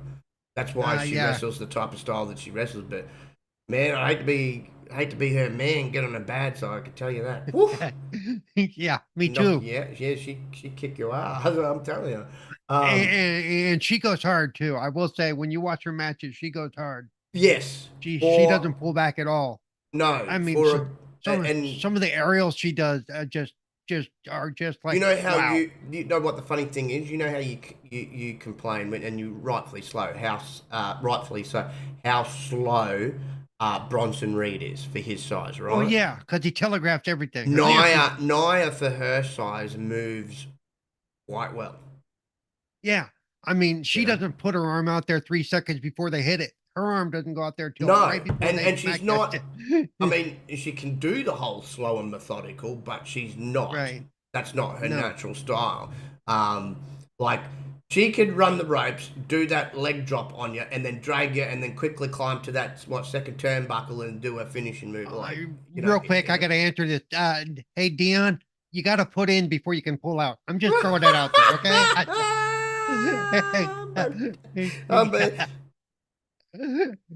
Oh, yeah, it's because of Yobi. Yobi goes, J. Carl, I'm Yeah. not pulling out. I'm Yeah. baby daddy forever. I'm baby daddy forever. Oh, damn. That's your super girl. Yeah. She if they ever wanted to do, and we know that there'll be people out there whinge about, I'd love to see it, right? If they ever did a black superwoman or supergirl, there's your girl right there. If they ever fucking do a new X-Men and they want Storm, there's fucking Storm, bro. Now she is built, man. Like she is built. She's got more muscle than some of the guys on the roster, I'm telling you. Yeah. But she would be perfect for Storm, but she'd also be perfect. And the reason I say perfect for a black Superwoman, Supergirl, she's donned the Supergirl outfit before with the S and everything. So and not just, and she's not just solid. She's strong. She is strong as a freaking ox. yeah, You can see her when she's lifted. I mean, yes, they help get them up, but she's able to hold those big girls up, which is just yes. yes, I know it's an AEW Dion, but yeah, Willow, even for a big girl, she's pretty as well. Yeah, she's gorgeous, like Tiff said. Yeah, Trin said she's gorgeous. So, yeah, no, like Jade Cargill, man, is just a beast, bro. Like she's absolutely. Yeah, she's like the new China or new what's Adam Copeland's wife? Oh yeah. Shit. Dude, I can't. the glamour's on Beth Phoenix, right? She's built Yeah. like them, like just stone, man, granite. Yeah, as I said, that's this is why I've said the whole time. She has a Yep. fantastic look. She I just looks like a hope they superstar. know what to do with her. Hope they don't screw her up because yeah, No, I like, as I said, I've loved how they've pitted her in a tag team, and yep, they're taking a more slow approach because they are actually going to all the lengths to train her. And she's yep, actually enjoying the training because it's training that she didn't really get in AEW, right. especially after Cody left. Cody was helping her out a lot, and so was Cody's wife. And then they left, and then they were still training her, but they just weren't. They didn't have the right people and weren't doing a great job. Hence why she never got out of the green phase, and she was looked $1 million, and could talk on the microphone, but just was so green.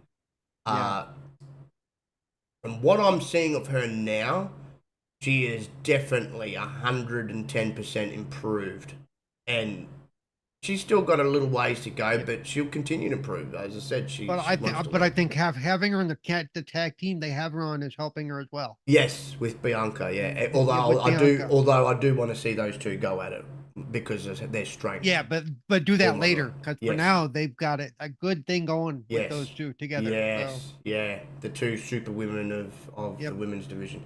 Then of course we had the women's world championship match, which was a fantastic match. I knew it was going to live up to expectation between Liv and Becky Lynch. Liv Morgan, of course, defeating the man for the championship. Um, Again, that's the only thing I didn't see coming. I knew Liv was going to win that belt at some point. I just didn't think it was going to be so soon. Maybe, as I said, they've done it more so because Becky hasn't signed a new contract yet, and WWE just wants to be cautious in case that she wants to take that time off and that. So obviously, if that's the case, you want to have the belt on someone that's going to be there. right. Great match though. These two brought out the best in each other. I thought one of Becky Lynch's better opponents and better matches in a minute. Right. Yeah. What was your thoughts on that? No, I too, I was kind of surprised that they didn't stick with the man, but like you said, with her contract being up in the air, because really, I mean, if they wouldn't have had her drop it Saturday, they okay, you're not going to resign next Tuesday's your last day, you're going to drop it on Monday, so I mean they have those options, but the fact that they did it during this big show is that's the thing, and I've always said there's usually at least one title swap during a pay-per-view. You know, eh, Yeah, yeah, which you can kind of count on. At least one is going to change hands, yeah. even if nothing else changes.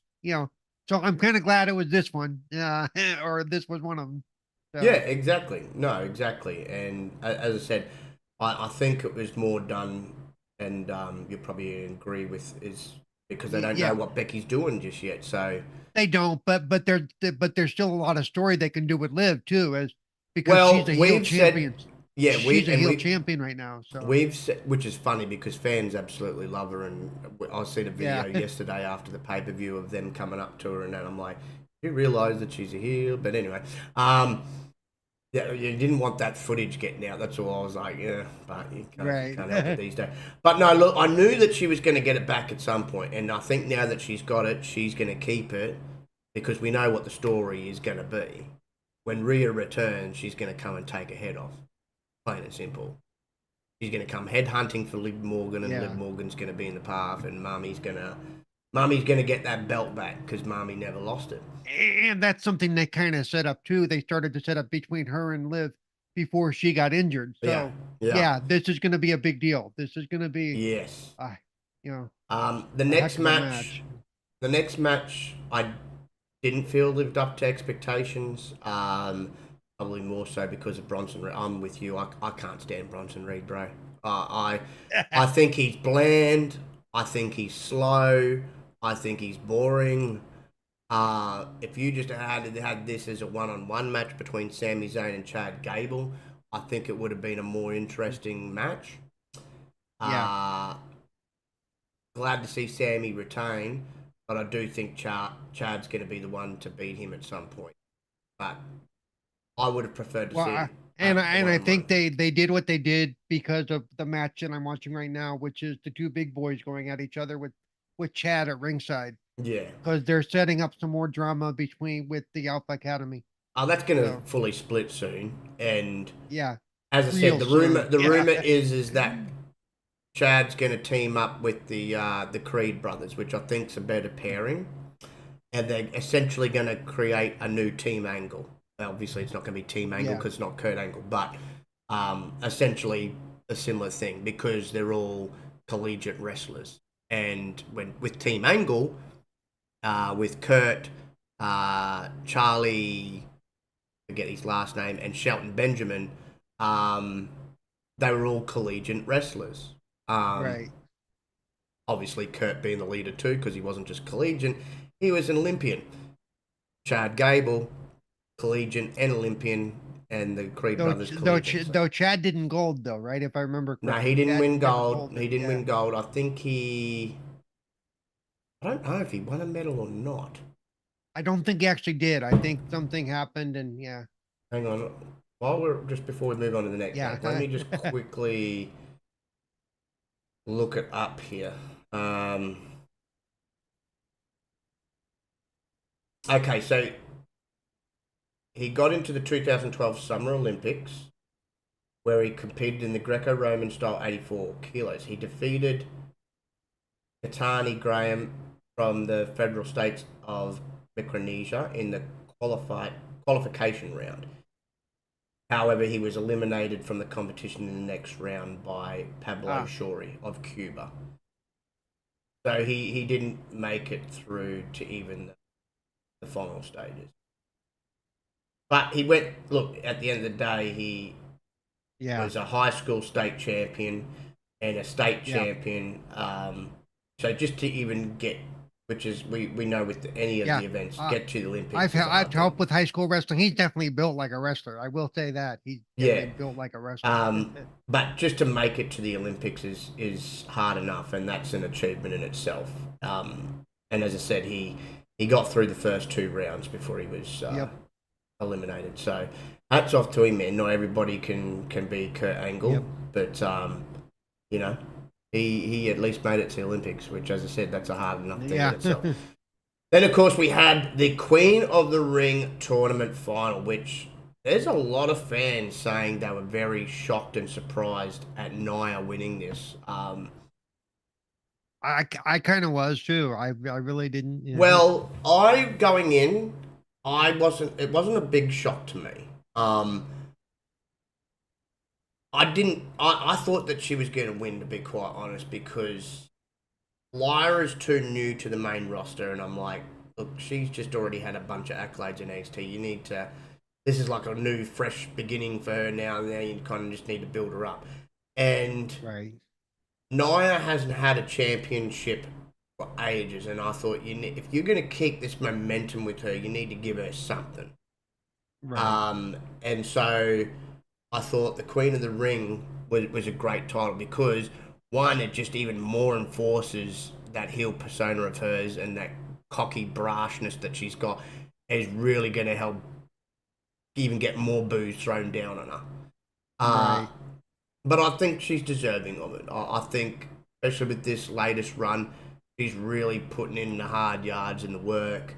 She's busted her ass, and even if she goes on to something, I know she gets a championship match now at SummerSlam, but if she goes on to lose it, she can at least claim that she's the queen of it, which is still, like, with the way that they've built that back up now, is a significant thing and an achievement that she can knock off. Yeah, because they're building it back up because there hadn't been really a big deal since King Booker. No. Thank you, Yobi. Charlie Haas. Yeah. Yeah, Yobi even agreed to. He knew that she was going to win the minute she entered. Exactly. They need a big bad heel, and they're really pushing her. And the last time they had a Queen of the Ring tournament, so you have a heel as the Queen of the Ring. You have a heel holding the women's title. So yeah, it's going to be interesting. Yeah. Yeah. the? Well, you got a heel holding the Raw Women's. Who's holding the freaking Yeah. SmackDown Championship at the moment for the women? Oh, I don't remember. Yeah. Is it a babyface though? I'm trying to think. Yobi, help us out, brother. Who's the SmackDown Women's Champion at the moment? 'Cause I'm totally bloody. I've had more focus on the Raw Women's Champion. I've totally forgot who the SmackDown. Women's champion is. Yeah. Yeah. Oh no! Sorry, I just remembered. I was sitting there thinking Bailey, right? So Bailey's the Bailey. right? Yeah. Yeah, we should both know that. Yeah. I'm like, why am I spacing on the damn thing? Bailey, right? So that may be who. Oh, well, actually, it will. It'll be who she goes after because Nia's on SmackDown. Right. Yeah. Lyra was representing Raw, Nia was representing SmackDown. So, yeah, at least you got a babyface champion. And she needs a formidable opponent, and now she's got one, Bailey. So that'll be an interesting match between those two, I tell you. Then I will say, since Bailey's broken off to be solo again, I will say that they've been able to highlight her actual ability a lot better. Yes. Than being caught up behind damage control. Yes, for sure. I agree. Yeah. Gunther. I knew the whole time that they were going to have him win this. I never thought that Randy was. It was great that he had Randy to compete against because the match was fantastic. They had over 30 minutes, and these two just tore it down in that ring. But they needed to keep momentum with Gunther since he dropped the IC title, and I've been saying this whole time which now they've found a way. I said the minute he drops that title is the signal that they're ready to push him as a main event star, and now he's on the way to the main event because Gunther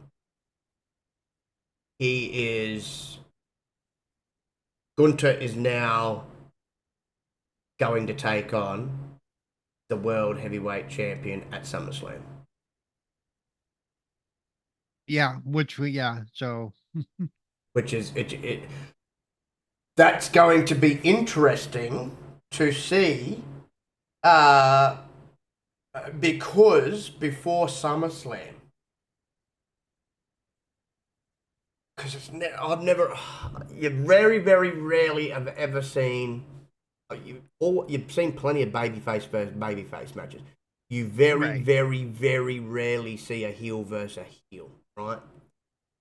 They ain't going to turn Gunther into a babyface, I can tell you that, because I don't think it'd work. No. Between now and SummerSlam, and you can already start to see it, and the crowd's behind him, I think Damian Priest will be a full-blown babyface by the time SummerSlam. You think so? Yeah. Is he going to turn all of Judgment Day, baby? Because I think Judgment Day is going to turn on him. Why do I say that? Because he keeps distancing himself. Yeah, pushing them away. And pushing them away like he wants to do stuff on his own. Yeah. When they came in to beat down Jay at the other pay-per-view, he stopped them and said, no, right? And he made it clear, too, even leading into that fight, that him and Jay were friends. And, they'd travel the road together and everything. I think the seed's slowly being planted to turn him babyface. And he can get over as a babyface. He's got it over a few times before, even on the independent scene. Granted, he can play both roles pretty damn well. But he's going to have to be fully turned because he's going to be a babyface champion because Gunther is probably likely going to beat him and be the one to dethrone him. It's my guess. Yeah, I mean, and they have time to do it too because, I mean, like you said, they've already started pushing it that way, and he's kind of getting tired of their BS type of thing. So, yeah. I agree, Yobi. Yeah, Liv ain't dropping the title till Mami is back. Yeah, that's what I said earlier. So, I agree. And JD will stick by Finn. They will bash his face. Yeah, exactly. Judgment Day's going to turn on him. I have no idea what the freaking hell they're doing with Dominic, because I personally would remove him from Judgment Day and he should go and join freaking Legado del Fantasma.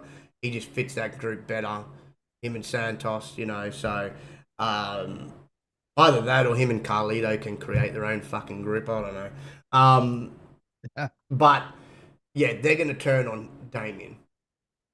And that will be the big push then, is him as a babyface. And as I said, Damien can work. Damien's one of those guys. He can work both ways. He's great as a heel. He's great as a babyface.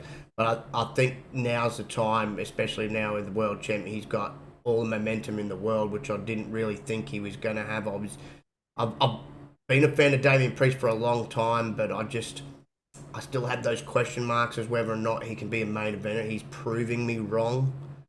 So I'm man enough to wave my hand in the air and say, okay, I was wrong in thinking that he couldn't get past that mid card level, and he's doing it, and he really has taken it to a new level that I hadn't seen out of him before. And I'm glad that they've given him a bit of creative control as well on his character development, from what I've been reading. And it's good because you want to see that input from your top guys into their characters. I'd never give them the whole creative control of whether they win or lose matches and stuff like what was given to Roman. But I believe that if you've earned the right to have creative control of your character and how your character is handled and what you go out there and say, I think that's great, because you get a more natural feel from them, especially in their promos. Like, you can tell when Damien's gone out there, you can tell that he has written that, what he's gone out there and said, instead of he's reading off a script kind of thing. Right. Yep. And so when they can more naturally be that character they want to be. Yes. Yeah, it's just like Cody, man. Cody goes out there and everything he says is everything that he would say. And he's been allowed to write that, and he's got a lot of creative control over his character. Hence why he was able to bring his song across, and from AEW, and Monica across of the American Nightmare and stuff. So,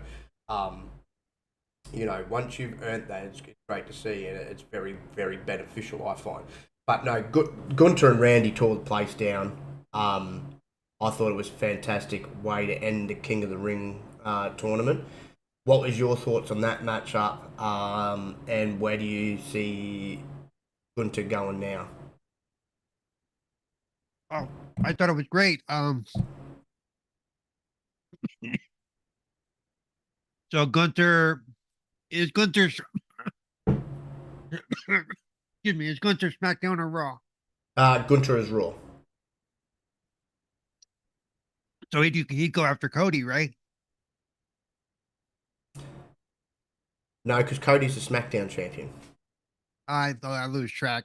Yeah. Cody goes everywhere. Yeah, well, he does, but yeah, he's technically the SmackDown, because he got Roman's belt. So, so it would be Gunther and Damien. Yes, that'd be a good match. Yeah, I mean that's what it says here. He's earned a match for his brand's World Heavyweight Championship, which is the World Heavyweight Championship is Raw's title.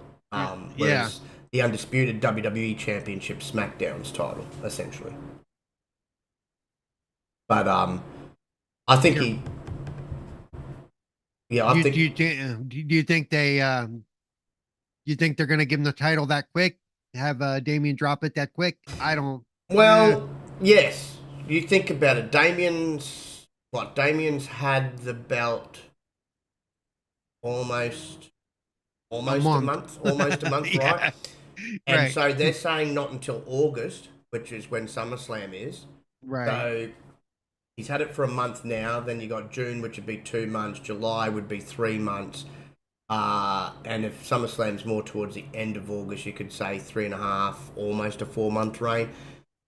I mean, it's a decent reign, but I just have this gut feeling they're gonna have Gunter beat him, and Gunter they're not going to have Gunter lose, and they'll have him win. They're going to skyrocket this guy now. to Well, me. and if they did that, they could solidify Damien as a face by having him and Gunther continue this thing beyond that. You know, Yeah, yeah, that's true. That's true. I mean, I'd love to see Damien get a longer run than just a 3.5, 4 month run, right? but I think I just feel that Gunter. It's always good when the baby face is chasing, right, from a story point of view. So I think Gunther beats him, and then you have Damien chase him for a bit, Mm, you know. So I don't think when Gunther wins, though, that they're going to have him have a real long title reign like he did with the IC title. I think he'll have a right. good reign, but I don't foresee him setting records. Doing No, another extended reign. Yeah, I don't no, see that right now. especially considering from all accounts at the moment, Cody's definitely having a year reign. He's not losing it Right. until next year's WrestleMania if he loses it there at all as well. Uh, and of course, talking about Cody, they ended the night with a 48, almost 50-minute That stunner was match. a hell of a match. It was, and I knew it was going to be. I knew it was going to be because whether you love him or you hate him, Logan Paul is amazing in that freaking ring. There's no ifs, buts, maybes about it. Cody said it himself. He's not going to be like everybody else and hump shit on. He No. knows that Logan. He's seen what Logan can. I've seen what Logan can do. You've seen what Logan can do. Yep. You know, he is really, really great in that ring. That's why I would love to see him go full time with it.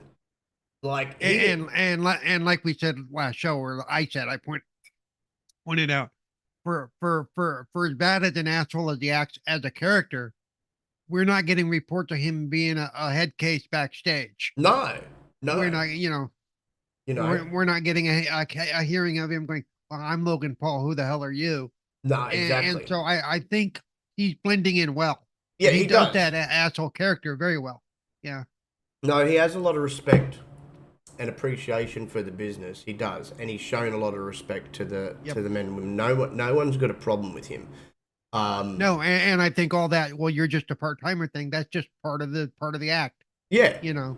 I mean, at least he's more of a part Yeah. timer than bloody Roman, but you know, he shows up more. But look, I've said the whole time, like I believe, out of all the careers that he's done or he does, you know, and he can still keep doing his YouTube thing. He can still do that. I mean, Xavier Woods is a full time wrestler, and he still does his YouTube thing, the gaming thing. So Yep. he could still do that. I just want to see him take it on full time because he's found his niche. Like Yeah.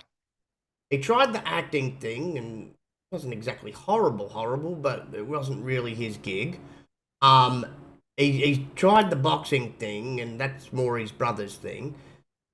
Wrestling, man, he's like made for it. He's born for it. Like he can Yeah. tell a story, he can talk your head off on the microphone and have a great exchange in promos. And that his ring ability is second to none. Like the guy needs to go full time with it. I'm telling you, he's not Yeah. old. He's young. Like my God. Yeah. Yeah, that's what Yobi. He has too many businesses outside of WWE. He'll never go full. Oh no, you know he's got his prime and all that jazz as well. But the guy, man, I'm just saying. I'm just saying from a logistics standpoint, and he, bro, he should really go full Because time. as good as he is, I'm not a fan of a part timer holding a belt for an extended period of time. No, and this is why I think I him don't think being it's fair for the guys that are putting in the time. well. This is why I think you'll only ever see him win the mid card titles or tag title. I don't think Right. you'll ever see him win one of the top titles. I mean, I'd be shocked if they do. If they ever have him win one of the either the Right. undisputed championship or the world championship.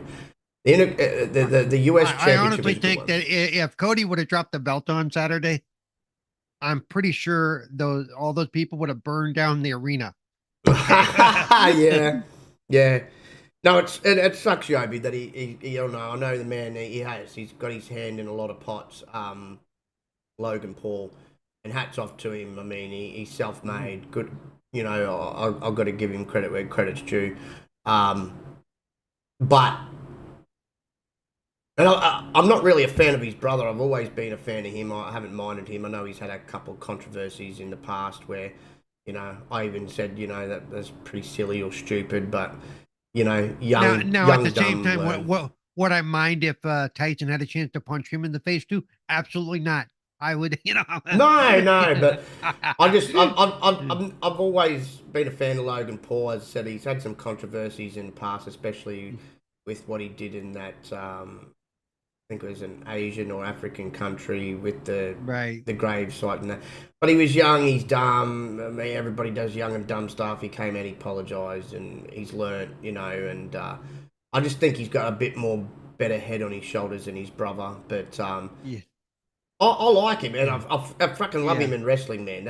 I just wish that he didn't have so much going on where he could go full time because I think he's brilliant as a freaking heel, and he puts eyes on the product, Yep. and he's amazing in the freaking ring. Like his stuff with, I always come back to it. His stuff with Ricochet, bro, is just Yeah. just amazing, man. And him and Cody, bro, just again they just brought out the best in Yeah. each other. The chemistry was And there. I gotta say, and I've been saying this since I started this show with you. I'm sorry, Cody has that crowd over like nobody right now. Mm. They fucking sing his song so loud that you can't hear the track. No, You know? the only person who's in comparison to him is Seth. That's the Yeah. only person that you could have on that. Oh, actually, no. I will say one other person. Sorry, Jay Uso. Uso is on fire. Yeah. That crowd eats up the dancing with him, like with the hand movement. Yeah. I mean, Pat McAfee gets on the freaking table and does. Cole's Yeah. always like, yeah. Pat McAfee's gonna throw a hip out doing that shit. Okay. Oh no, but like Jey Uso and Cody Rhodes right now that Seth's but gone away from but it. yeah, the last two pay-per-views when Cody has walked out there though, it's just I can't imagine how loud that fucking arena really Oh is. no, they sing the whole song, man. It's like when Yeah. in AEW when the whole crowd used to sing Jericho's song. It's Yeah. like, good lord, you know. So And yeah, again, I'll say it like I say every week. When he steps out there, you can see that he's not soaking it up because he's got a big head. He's honestly the fuck enjoying it. I mean, he's really, yeah, he really is. enjoying it. Yeah, he is. He's loving every minute of it out there. Every minute of Yep. it. You know, and that's great to see. That's what you want. You want Yep. these guys and girls to be enjoying what they're doing, and you And it's know, not, oh, look at me. He's honestly happy that they're doing it because they're having fun. He's yeah. having fun. And see, I Yeah. think even the way they ended it, it also helps Logan too. Like, hey, Right. this guy's a formidable opponent. Cody had to do 3 crossroads on him to finish it too, and put him down. So Logan Paul walks away a winner as well. You know, because he comes out of this looking good too and looking like a strong Well, US champion. and Cody came up and said he's great. He just wishes he wouldn't be a part timer. Cody said that flat Yeah, out. Cody agrees with me. Cody can see the Cody agrees with me. Cody can see the freaking talent, and he's like, Yep. he needs to go full time. But like Yobi said, he's got so many freaking hands and all these different Yeah. pots and so many. You know, I know it's probably a lot for him to juggle, but I'm telling you, he's too fucking talented not to be a full time wrestler. He's too fucking talented. And if he ever went full time or could at least be like in between full time and say permanent part time to full time, somewhere in find a balance in there, then Well, I would. the last couple of months though, he's pretty much been full time Yeah, he has. If he could because he's do been what there he's every yeah, week. Because he's been there every week, even if he he's can not wrestling, he's been there every yeah, week. if he could keep that up with the Yeah. appearances that he's been doing, I would be okay with him winning one of the top 2 titles at some point. If he could keep up doing that, but Right. if he's gonna have to have time where he goes away for a period, then no.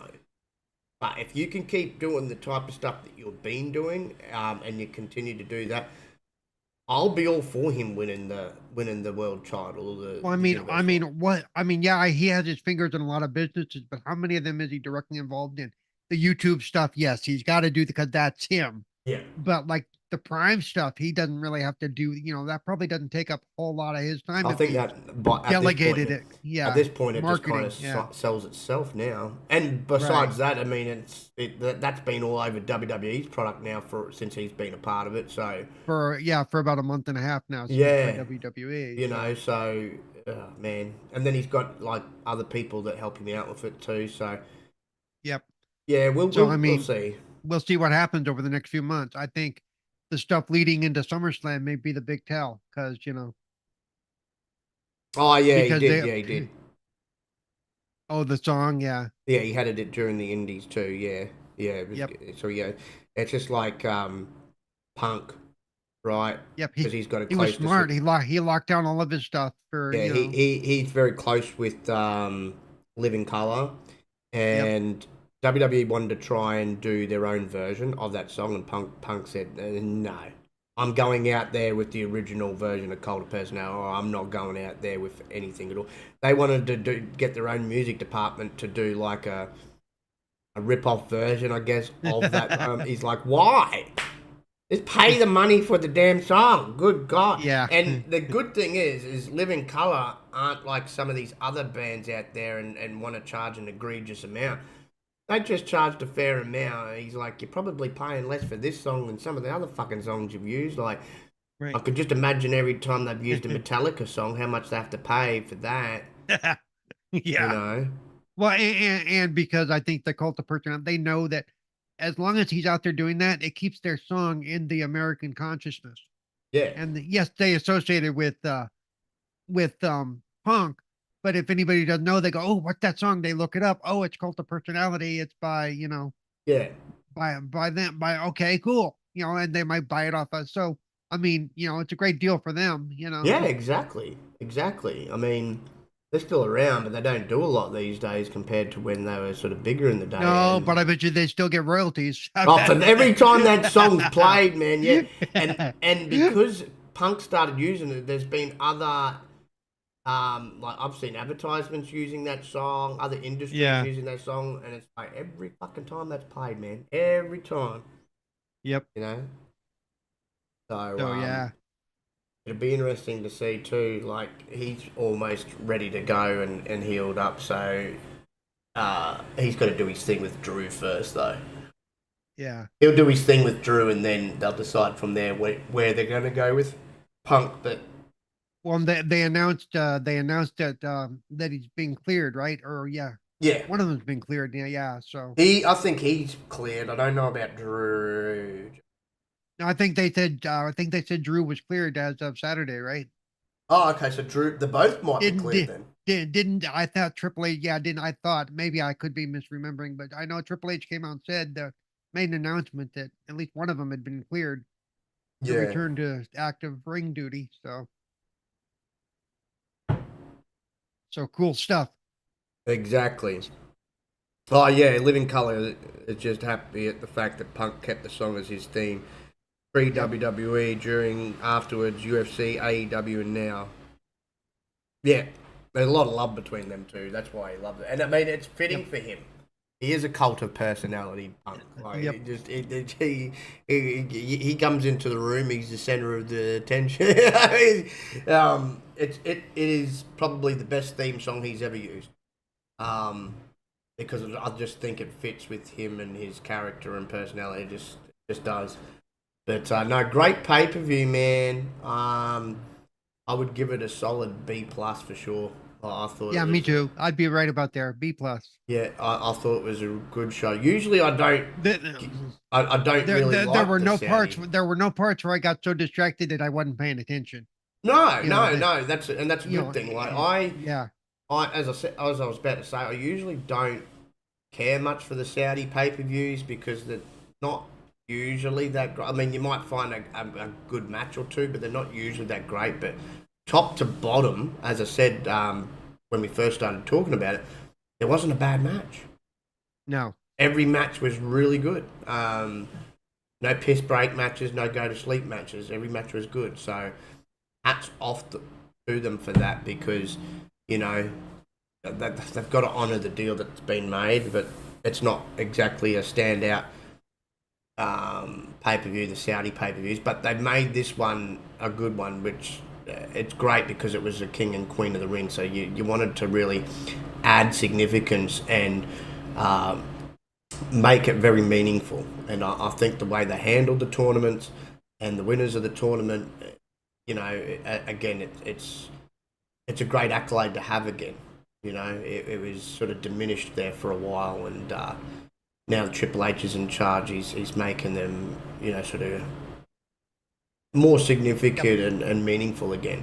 And that was why it was great that he added the little stipulation that he added late. And he said the reasons when he was doing the press why he left it to the last minute, because he didn't want to take anything away from the actual tournaments and that himself and the people involved. But that's where he said, look, the winners will earn a shot, a title shot. So that was great. So they're not only going to get the crown and that, they're going to also get a championship match. So, which I think it should be the case for anybody that wins that tournament. If you call it the King of the Ring, somebody, yeah, you got to. So what is it now? So King, Queen of the Ring, they get title shots. The winners of the Royal Rumble, they get title shots. Yeah. So I mean that's fair. I mean, what this is going to do? It's going to tournament bracket to get there. It's going to put more importance again on the King of the Ring. Yes. Instead of being like a third level pay-per-view, it has some importance to it. Yeah, exactly. So no, it was a great match, and tournament and great pay-per-view. So I was really satisfied with that. And as I said, AEW's pay-per-view, from a match standpoint, I'd also give, I'd probably give it an A-.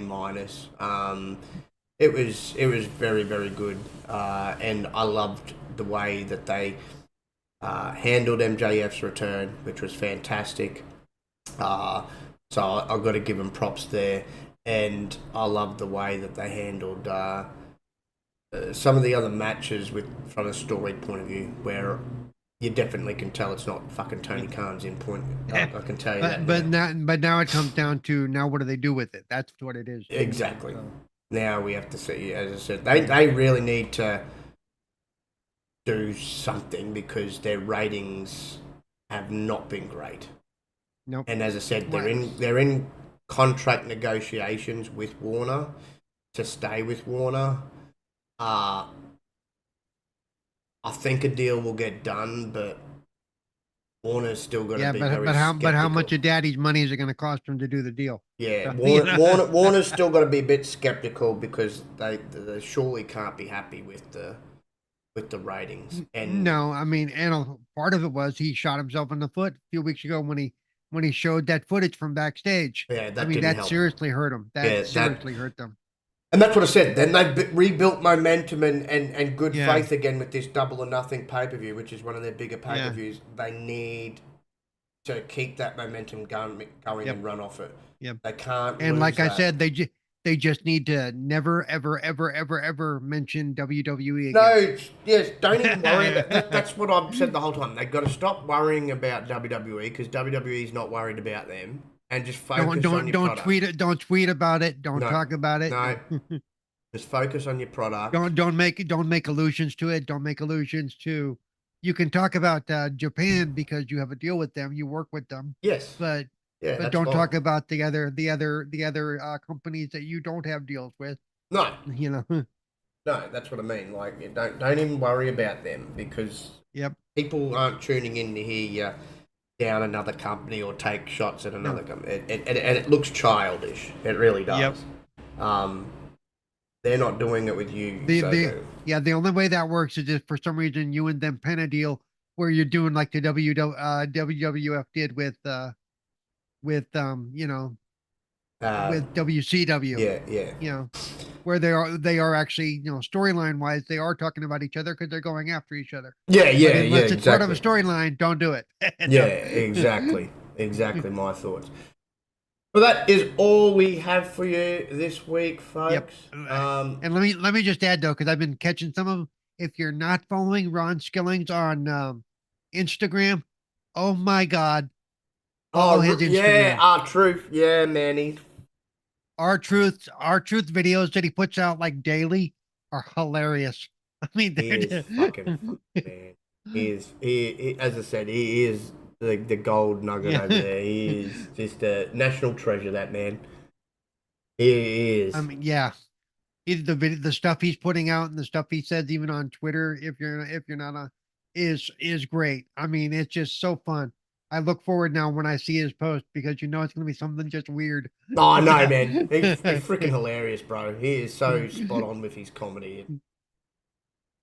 But no, thank you everybody who joined us tonight from the rockin' one rocking out with us, the legendary one himself, Mr. Peace, Love, Life, Yobi-san.